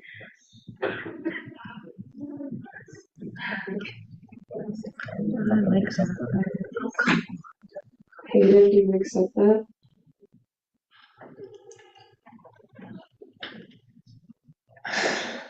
You don't have to not accept it right now if you don't want to.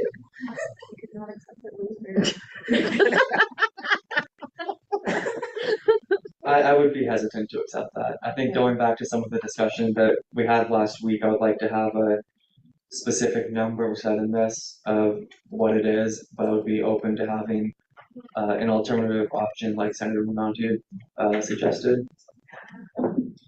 Would President DeSalvo, I have a question. Would you be willing to accept this if it says 1,500 instead of that percentage? Because that would be close to, I think, what you want. I do think it's smart to have a percentage, so it can fluctuate with changing the overall student population. We grow in some years, and sometimes we decrease in student population.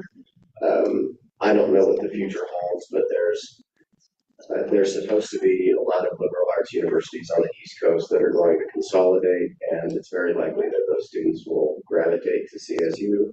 And in that case, having a percentage would allow that gradual shift to happen with a changing student population. 5% being 1650, I think, is reasonable as it stands now, especially if it is an online petition process. It is very easy to garner those signatures. So if it's not 5% of the overall student population, I would support this.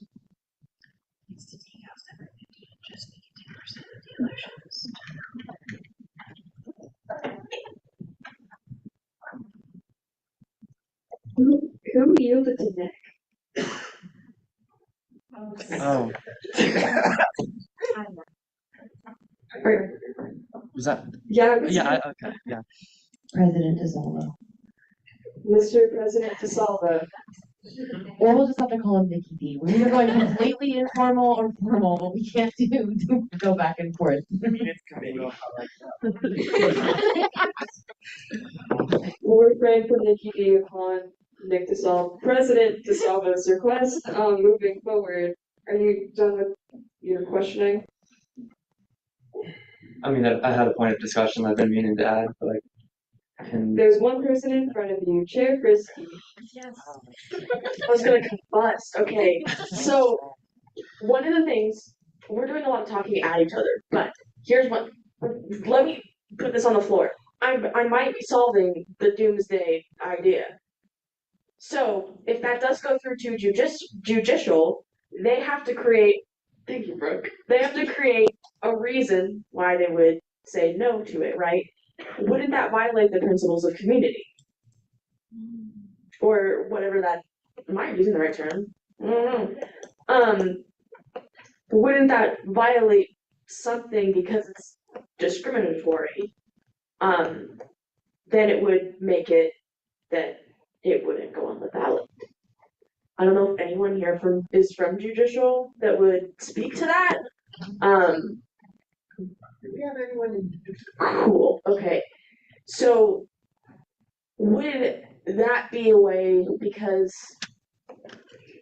I feel like, yes, it is about language that it is, but it's also about, like, is it violating our student conduct and that kind of stuff? And if we did put that through, wouldn't that violate student conduct? Question mark? I'm looking at the people that know the Constitution better than I do.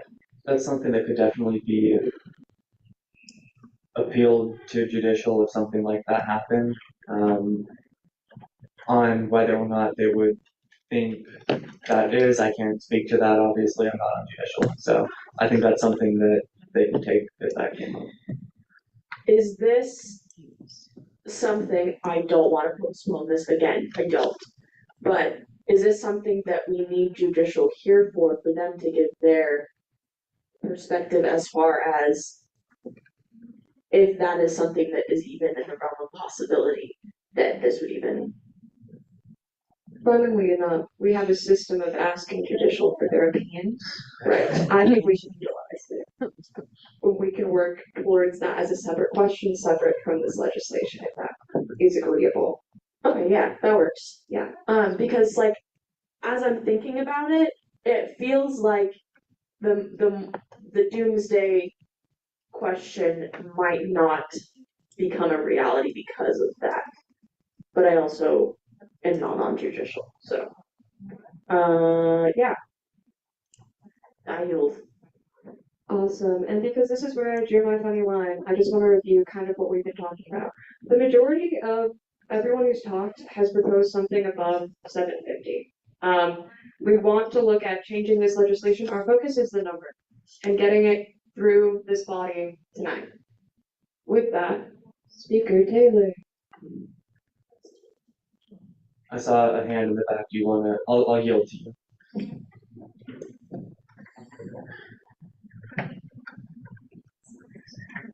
Plenty of information regarding the principles of community. I think that's what you were saying.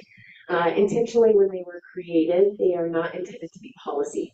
They are guidelines that our community can be held accountable to through conversation, but are not part of the code of conduct or discriminatory practices such as this. Some might argue that the CRCs are discriminatory in nature because they disfavorably impact a variety of communities. I don't personally necessarily agree with that. And if that was going to be helpful to the continuation of this conversation in terms of involving judicial. Hi everyone, I'm taking notes in the notes in the back for the advisors.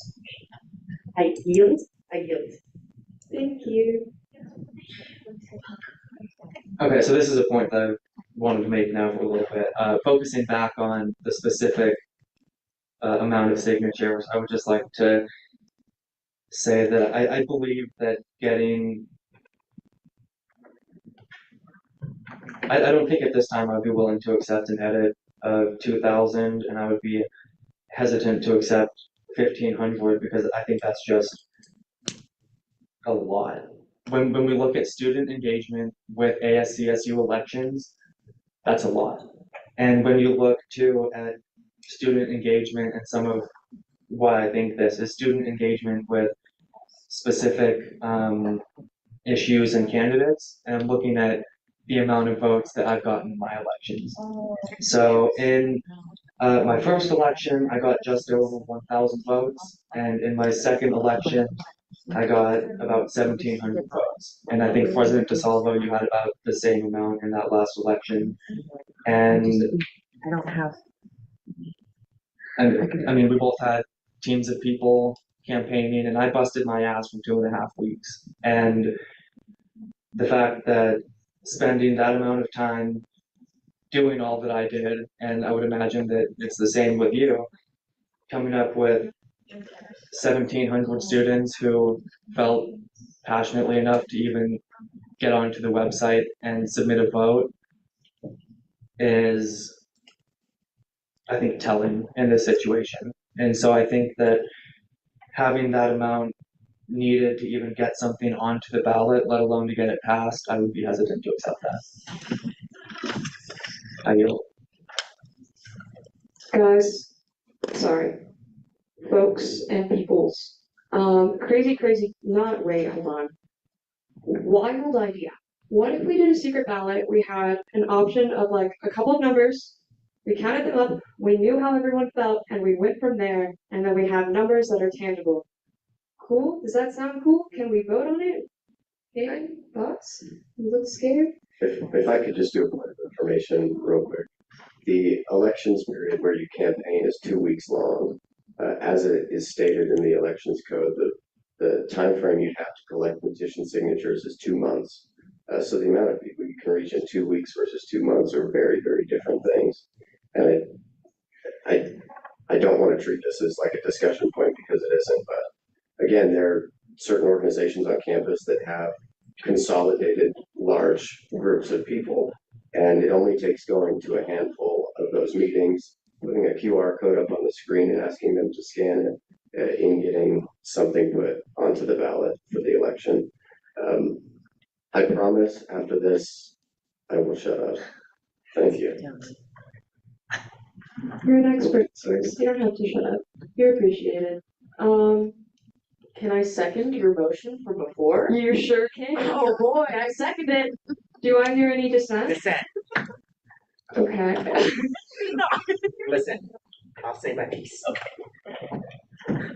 I just want to repropose the concept. So the concept essentially is that we come up with a couple of numbers that we've been repeating for 2 sessions. We write them down. You have the choice between those numbers. And then we see where we're at, we reconvene. What if we just do a show of hands? Would this not be a straw poll vote, basically? Is that the right term in this situation? So, okay, this is something that I've used in Model UN, so I don't know if this is the right term for this space, but straw poll is basically where it's not a real vote, but it's a gauging vote about where people are at. Yes. Okay. Okay. Hearing dissent, we'll go ahead and vote on this motion via voice vote. All those in favor say aye. Aye. All those opposed say nay. Nay. Any abstentions? With that, the ayes have it, and we'll go ahead and do this. Let's decide on the numbers that seem the most prevalent.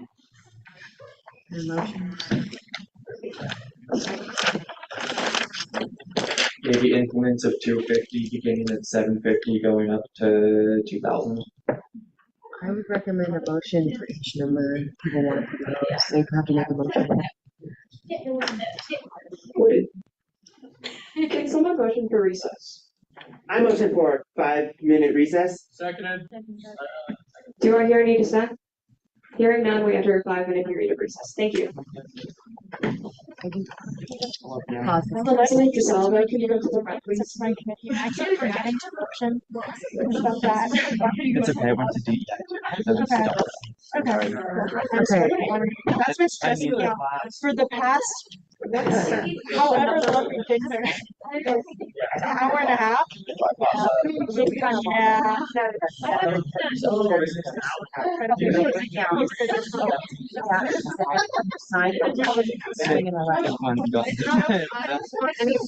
No. I never wanted that. So I never did. Yeah. Oh my gosh. This agenda's fire. I never saw it. In terms of, I just wanted to see if actually stuff was gonna happen. I was thinking, I was gonna have to cut Senate up to 750. I didn't think I'd have to cut Senate and Nick down to like 1,500. I was definitely not expecting that. Yeah. So much fun. Right.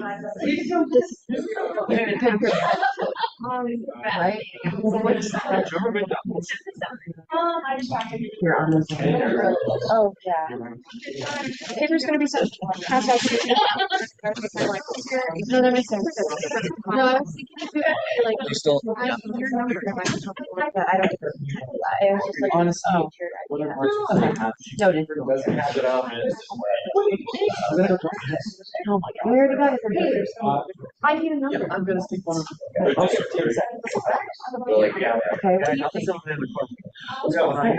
Honestly, I'm going back. How do we go back down? How do we go up?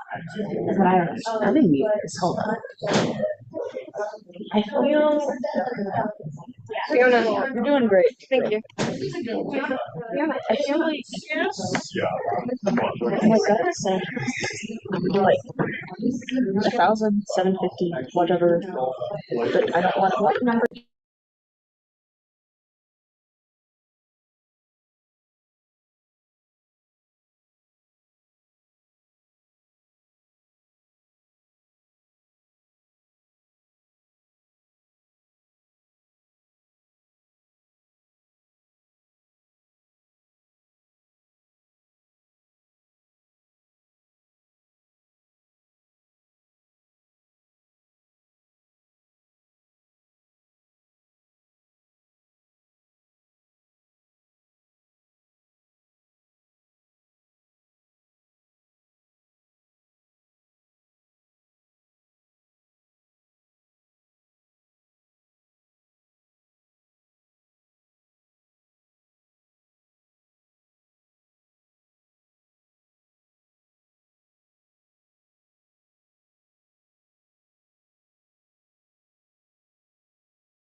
see where we are. Okay, heard. Okay, awesome, thank you. Sorry for throwing to cry on the Senate floor. Can I make a motion to just not do any of this? That will not be entertained. Unless the Senate body disagrees, because you can overrule me. Point of inquiry. Do I have to vote, and can I vote for more than one thing? You can abstain from any vote ever if you want to. Vote for more than one thing, as in, Like more than one number. write what you're fine with, and then we'll count them up, and then we'll look at the totals, and that's what we'll do. Does that sound good to everyone? Because this isn't what we're doing for sure. This is checking the temperature of the room. Also, sorry if I sound aggressive right now. Cool. Papers are being passed out. They're anonymous. Don't write your name on them.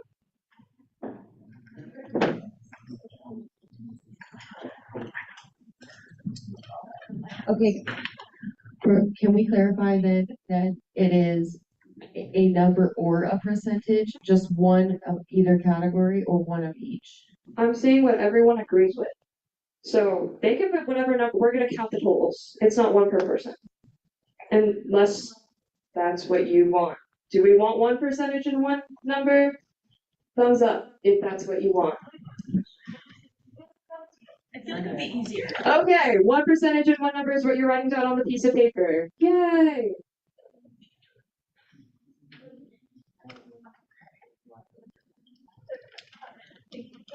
Point of information, can an ex officio or your friend can vote or no? Can I vote? You're not ratified yet. I mean, Is this my bad. procedural? Associates vote? Wait, are we still committee of the whole? Yes. Anyone can vote if they want to. Merry Christmas.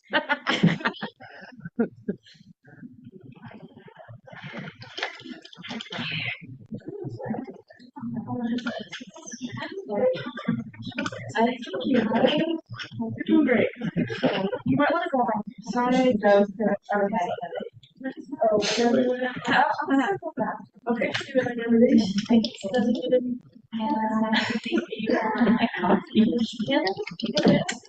I know. Like what do you want there? That's like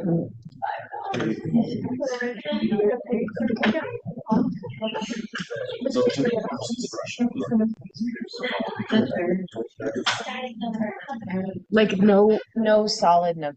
So like if you would rather have a percentage and no single like static number instead, then you could say no static number.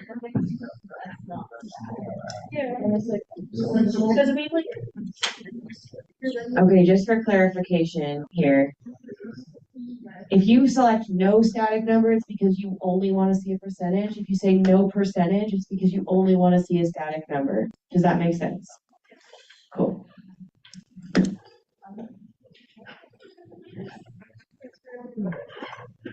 We're a committee.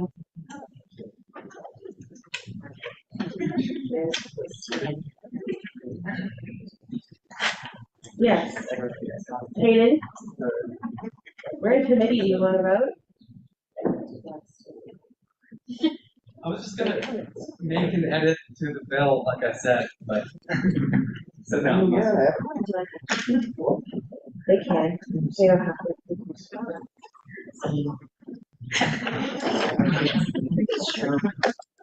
Which time is on the conference? So mine is like what, 5 minutes? 20. I'm gonna move to Suspended. I don't.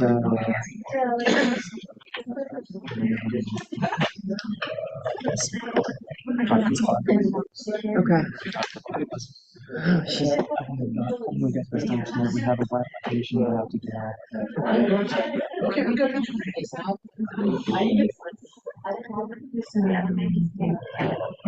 Okay, once you're done voting, go ahead and bring them to the front so that we can count them up.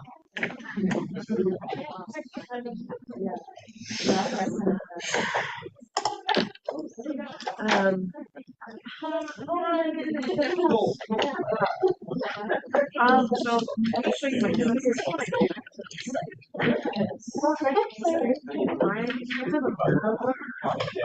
Don't like I know. So like I got the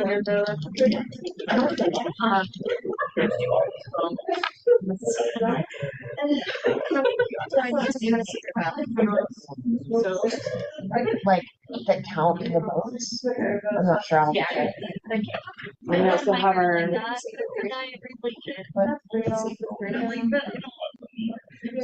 For 3 people to count. Yeah, I think that's right. Can I have anyone who abstained, not abstained, like a senator? Nick, can you come to the front to be our third person for voting or counting them? Can you just look at them? Someone? Nick? Braxton? Anyone? Maybe we can ask. We can also, wait, who's that counting? Who can count? Yes. No, he's not. Doesn't matter. Braxton's at the front. Thank you. Continue. If you haven't brought yours up, bring it to the front. Thank you.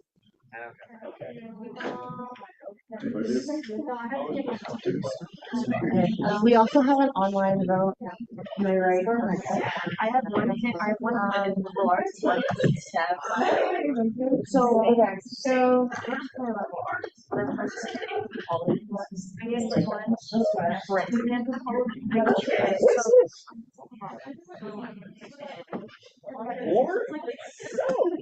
Oh, you did it. Yeah, it's like another computer. Oh, so like what's that?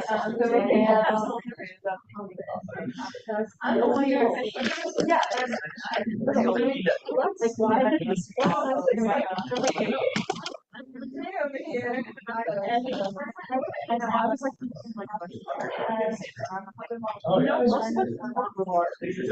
You know what they are? They're pictures. Like they name.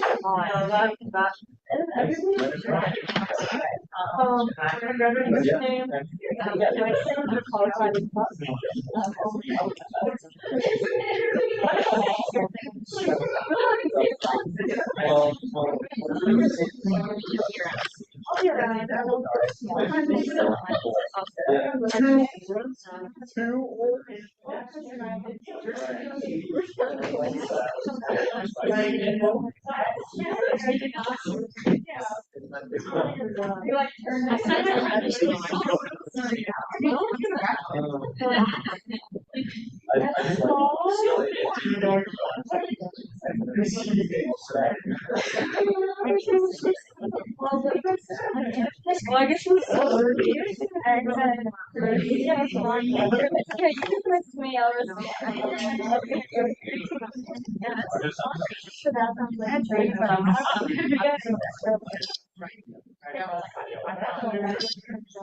like I got congratulations like so you're like studying at so it makes sense too. I'm taking Spanish class and maybe player responsibility.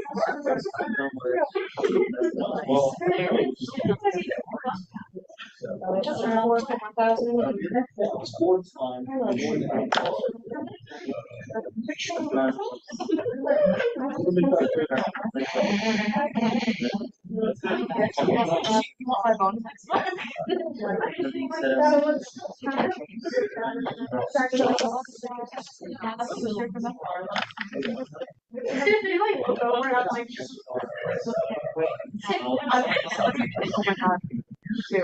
I just have pictures of my middle class. And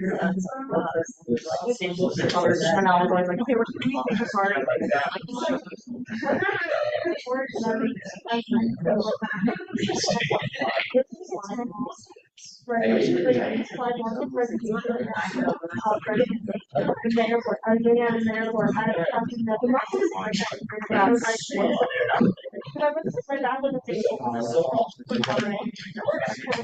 Also, every single time I'm on an airplane, somehow I'm on when I say on airplane, every single time I'm on the airplane, somehow I we have all the cameras.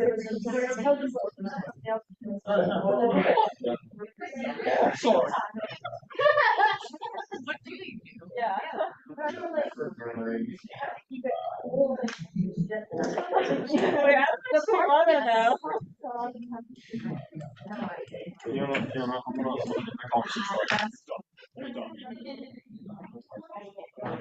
Yeah. Like a finger. Yeah, it's pretty much. The only thing is like, you like just go in back on, or what do you do?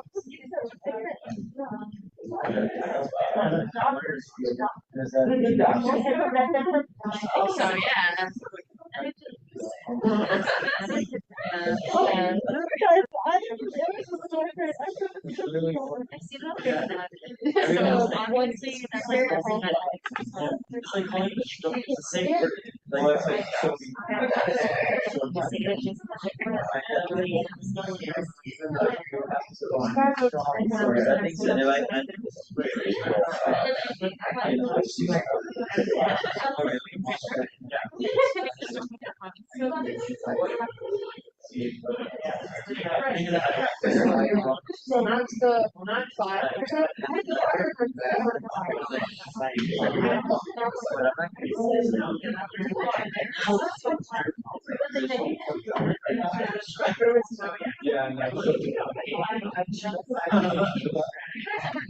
This is a weird. That's how they like go. Do you go to the Australian shop or is it separate?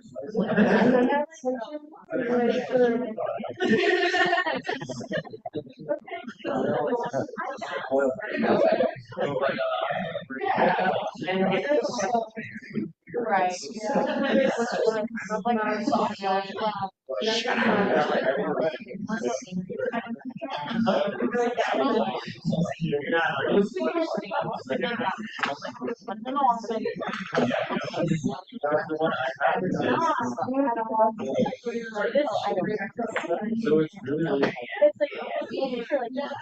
Okay, if everyone can go ahead and head back to their seats, we totaled up the numbers. We can read out all of them. I know you guys. Any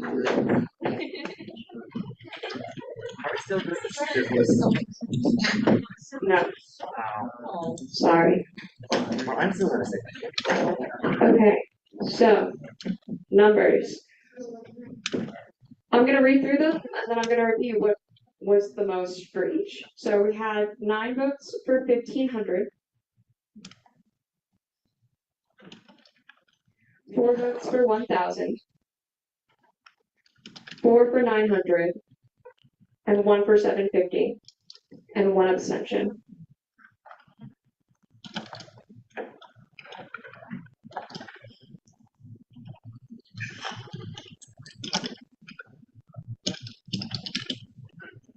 And then for percentages, we have 4 votes for 3%, 5 votes for 4%.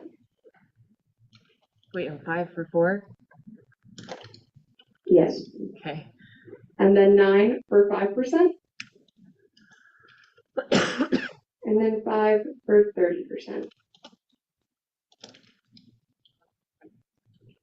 So looking at these numbers, 1,500 and 5% were our winners. I would entertain us making edits and then moving out of this committee of the whole sadness. But you don't have to. Charity is. I would like to make a motion to make an edit to the bill that is 1,500 votes or 5% of the student body, whichever is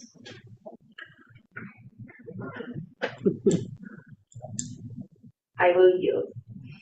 15. Higher or lower? Lower.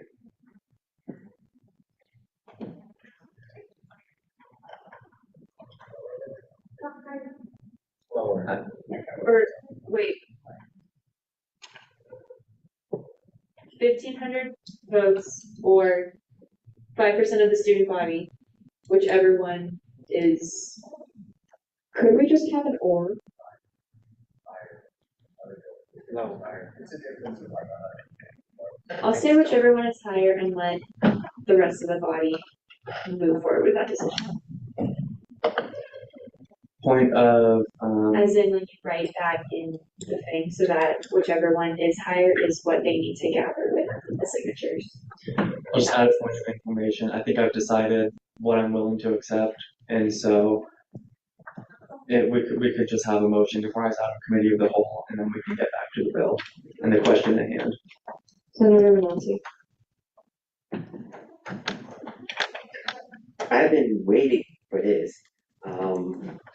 So I'm just gonna say my piece and then a little bit more. Generally speaking, I feel like we all lost the sauce. We're coming at it from our positions, not as students. And that is all I'm going to say. And this applies to everyone. And with that, I motion to have us leave committee of the whole. Lauren, Chair Davis, do you take back your motion? Are you okay with us moving out? Yeah, that's awesome. Do I hear a second to Senator Monti's motion? Second. Do I hear any dissent? Hearing none, we're going to exit the committee. We're exiting committee of the whole. Okay. The edit that I would like to make to this is, can you zoom that in just a little bit?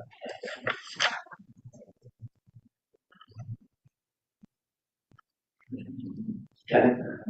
All of that text, all of that out. No, not that one. Up to, that. Yes. And then I would like to say 5%. And if we can spell out 5%. Okay, all right. Apologize, I wasn't clear. Can we spell out 5% and then put 5 and the percent sign in the parentheses? Or not the, what's those things called? The yes, those, the brackets instead of the parentheses. Yeah, thank you. Why brackets? Consistency with the Constitution. Okay. Okay, that is the edit I'm going to make to this. We can begin discussion in a bit now. With that, we'll be entering a period of, you look confused. Do you have a question? It's okay if you don't. With that, we'll be entering a period of discussion debate where you can ask your question if you want to. With the first raised placard, Chair Snyder. Hello, everyone. So, I'm looking at this. So, so to me, looking at this bill, hearing the arguments, it's come clear. It's come to my attention. The bill, to me, is completely pointless. In the form of the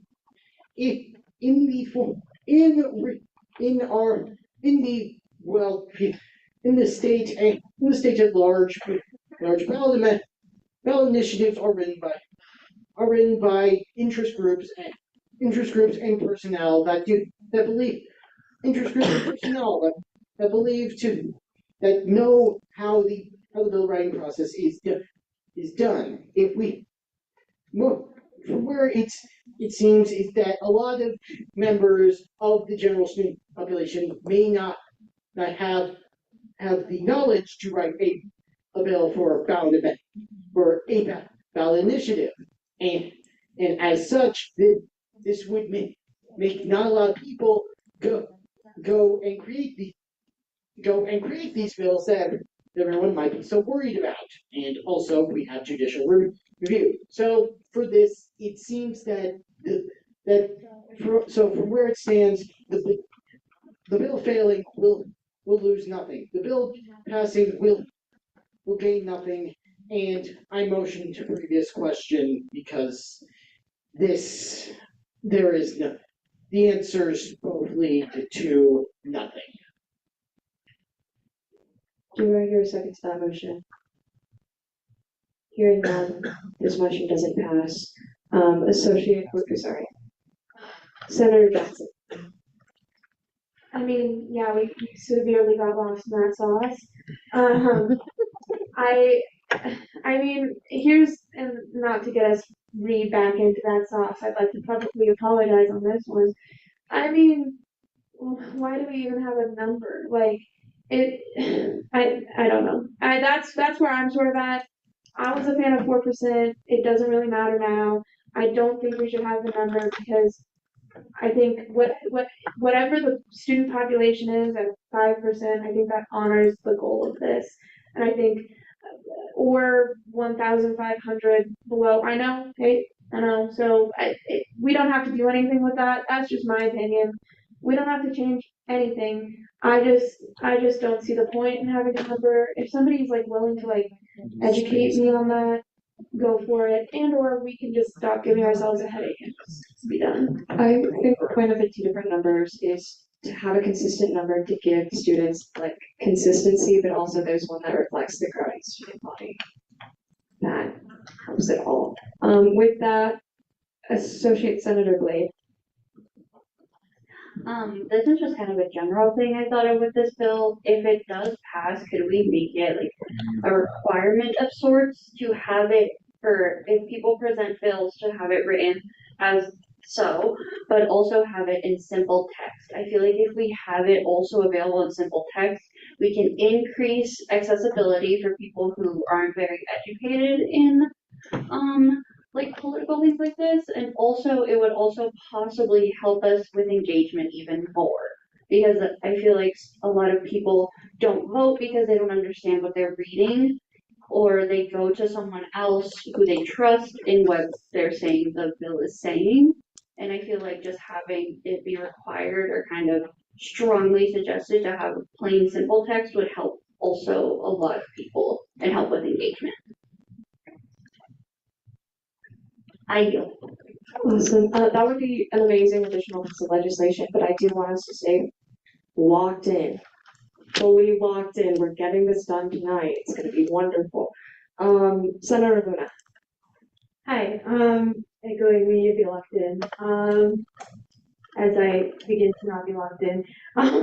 The point of the percentage is consistency. Don't want to have an echo chamber, but also echoing what was said.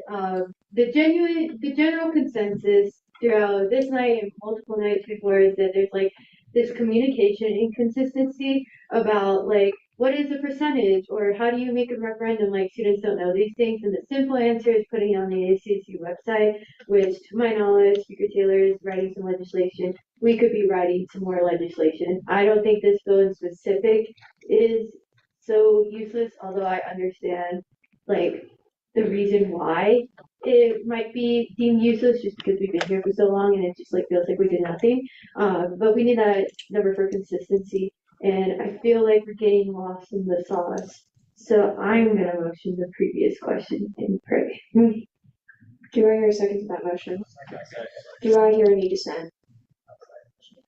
Hearing none, we're exiting a period of discussion debate and we'll be moving on to voting.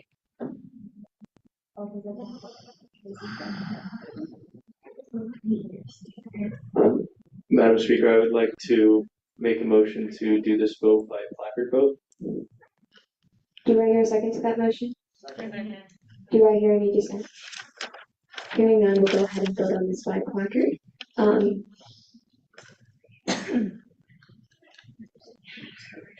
Associates can't vote. Associates can't vote is something I'm echoing. If you're in favor of this passing, say, raise your placard.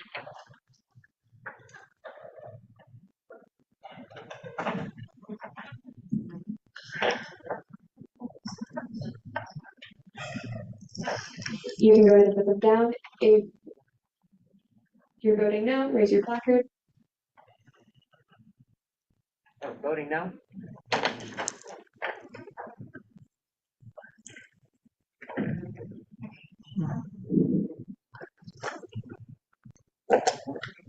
You can go ahead and put them down. Any abstentions?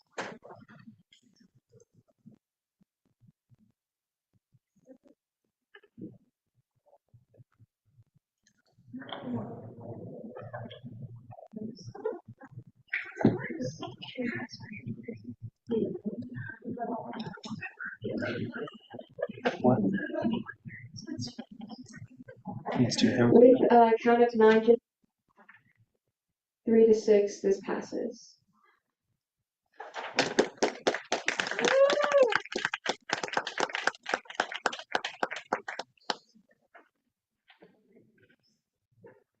Do it fast. I motion to add the ratification of Evan Welsh for SFRB right now. I second that. Quickly. Right now, we have to do it right now. Yeah, 1 minute, so less I than was 1 gonna minute. motion to suspend that. That was the only thing. I bet I can do it. Definitely not. We just need to move I it move to suspend Article 7, Section 4, subsection E of the Senate bylaws. That is the confidence clock, because we have like less than a minute left on that. So if we want to get this done, we have to suspend that. And I motion to do that by unanimous consent. Is there any dissent? Hearing none, Evan, walk up. With 22 seconds left. Hello, everybody. This is Evan Welsh. His thing is also on the thing in front of you, printed out. Same for the people on Zoom. Same software that I did earlier. For SFRB, I will hand it to Speaker Taylor. I guess I could do that.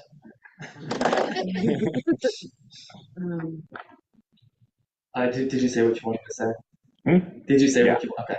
Then we'll open this up to 10 minutes of Q&A, beginning with Senator. I don't think anyone has questions. Most of the previous questions. Second. Do I see any dissent to that motion? Okay, seeing none, you can take a step outside. Terrible.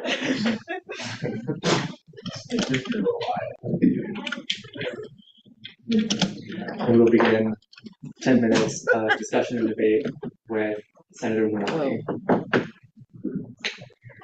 I want to gossip and go home. Motion the previous question.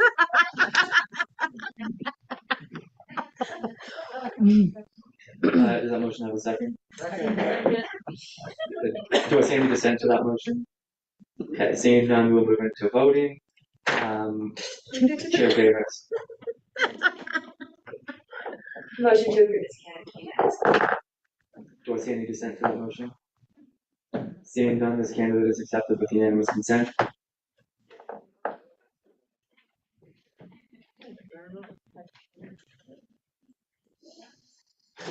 Okay, I lied. No.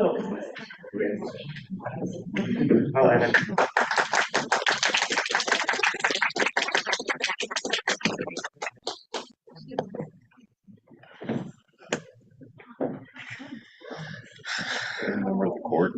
I can do that. Okay. Yeah, I think judicial is long gone by now. Okay, you can raise your name, raise your hand and repeat after me. I state your name. I state my name. I do solemnly swear to defend and uphold. Do solemnly swear to defend and I'm too tired. Let's begin again. I state your name. I, Evan Welsh, do solemnly swear to defend and uphold. Do solemnly swear to defend and uphold the rules and regulations set forth by the Constitution. The rules and regulations set forth by the Constitution of the Associated Students of Colorado State University. Of the Associated Students of Colorado State University. And will gratefully perform the duties of my office. And will gratefully perform the duties of my office. To the best of my ability. To the best of my abilities. Thank you.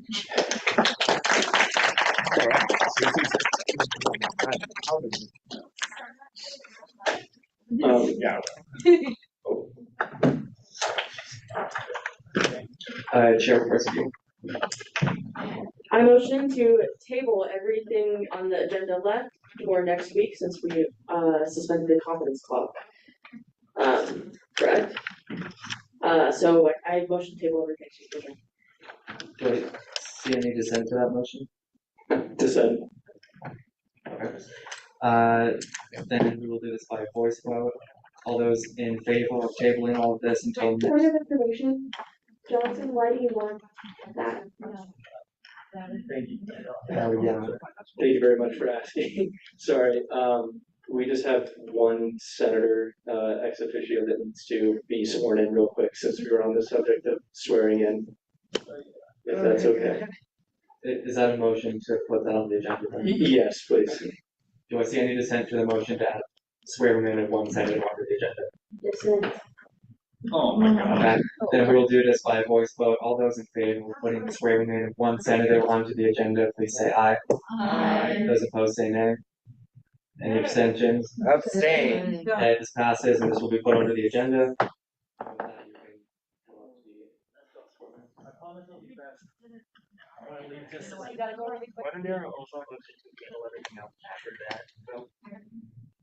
For anyone who disagrees with him being ratified right now, he hasn't gotten to vote for 2 weeks in a row because of how chaotic it's been. We like voting rights. Voting rights are cool. I'm really sorry. Thank you. Okay, please raise your hand and repeat after me. I state your name. I, Max Leggett, Do solemnly swear to defend and uphold. do solemnly swear to what? Defend and uphold. To defend and uphold The rules and regulations. the rules and regulations Set forth by the Constitution. set forth by the Constitution Of the Associated Students of Colorado State University. of the Associated Students of Colorado State University, And will rightfully perform the duties of my office. and will rightfully perform the duties of my office To the best of my ability. to the best of my ability. Thank you.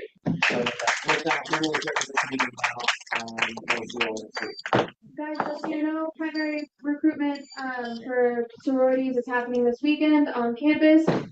So if you know any young women going through that process, support them. It's really hard. And also, if you don't want to be run over by a whole bunch of young women, maybe avoid main campus this weekend. Much love, ASCSU. If you're new, please, please, please come to the front and sign this funny paper so that I can get in contact with you. If I haven't contacted you and come here, it's very chaotic.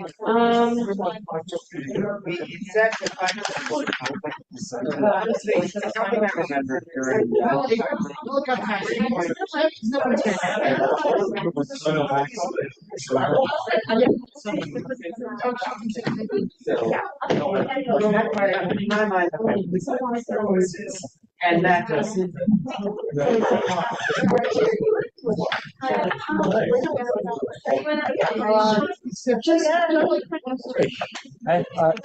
I brought up some specific plain language before I was on.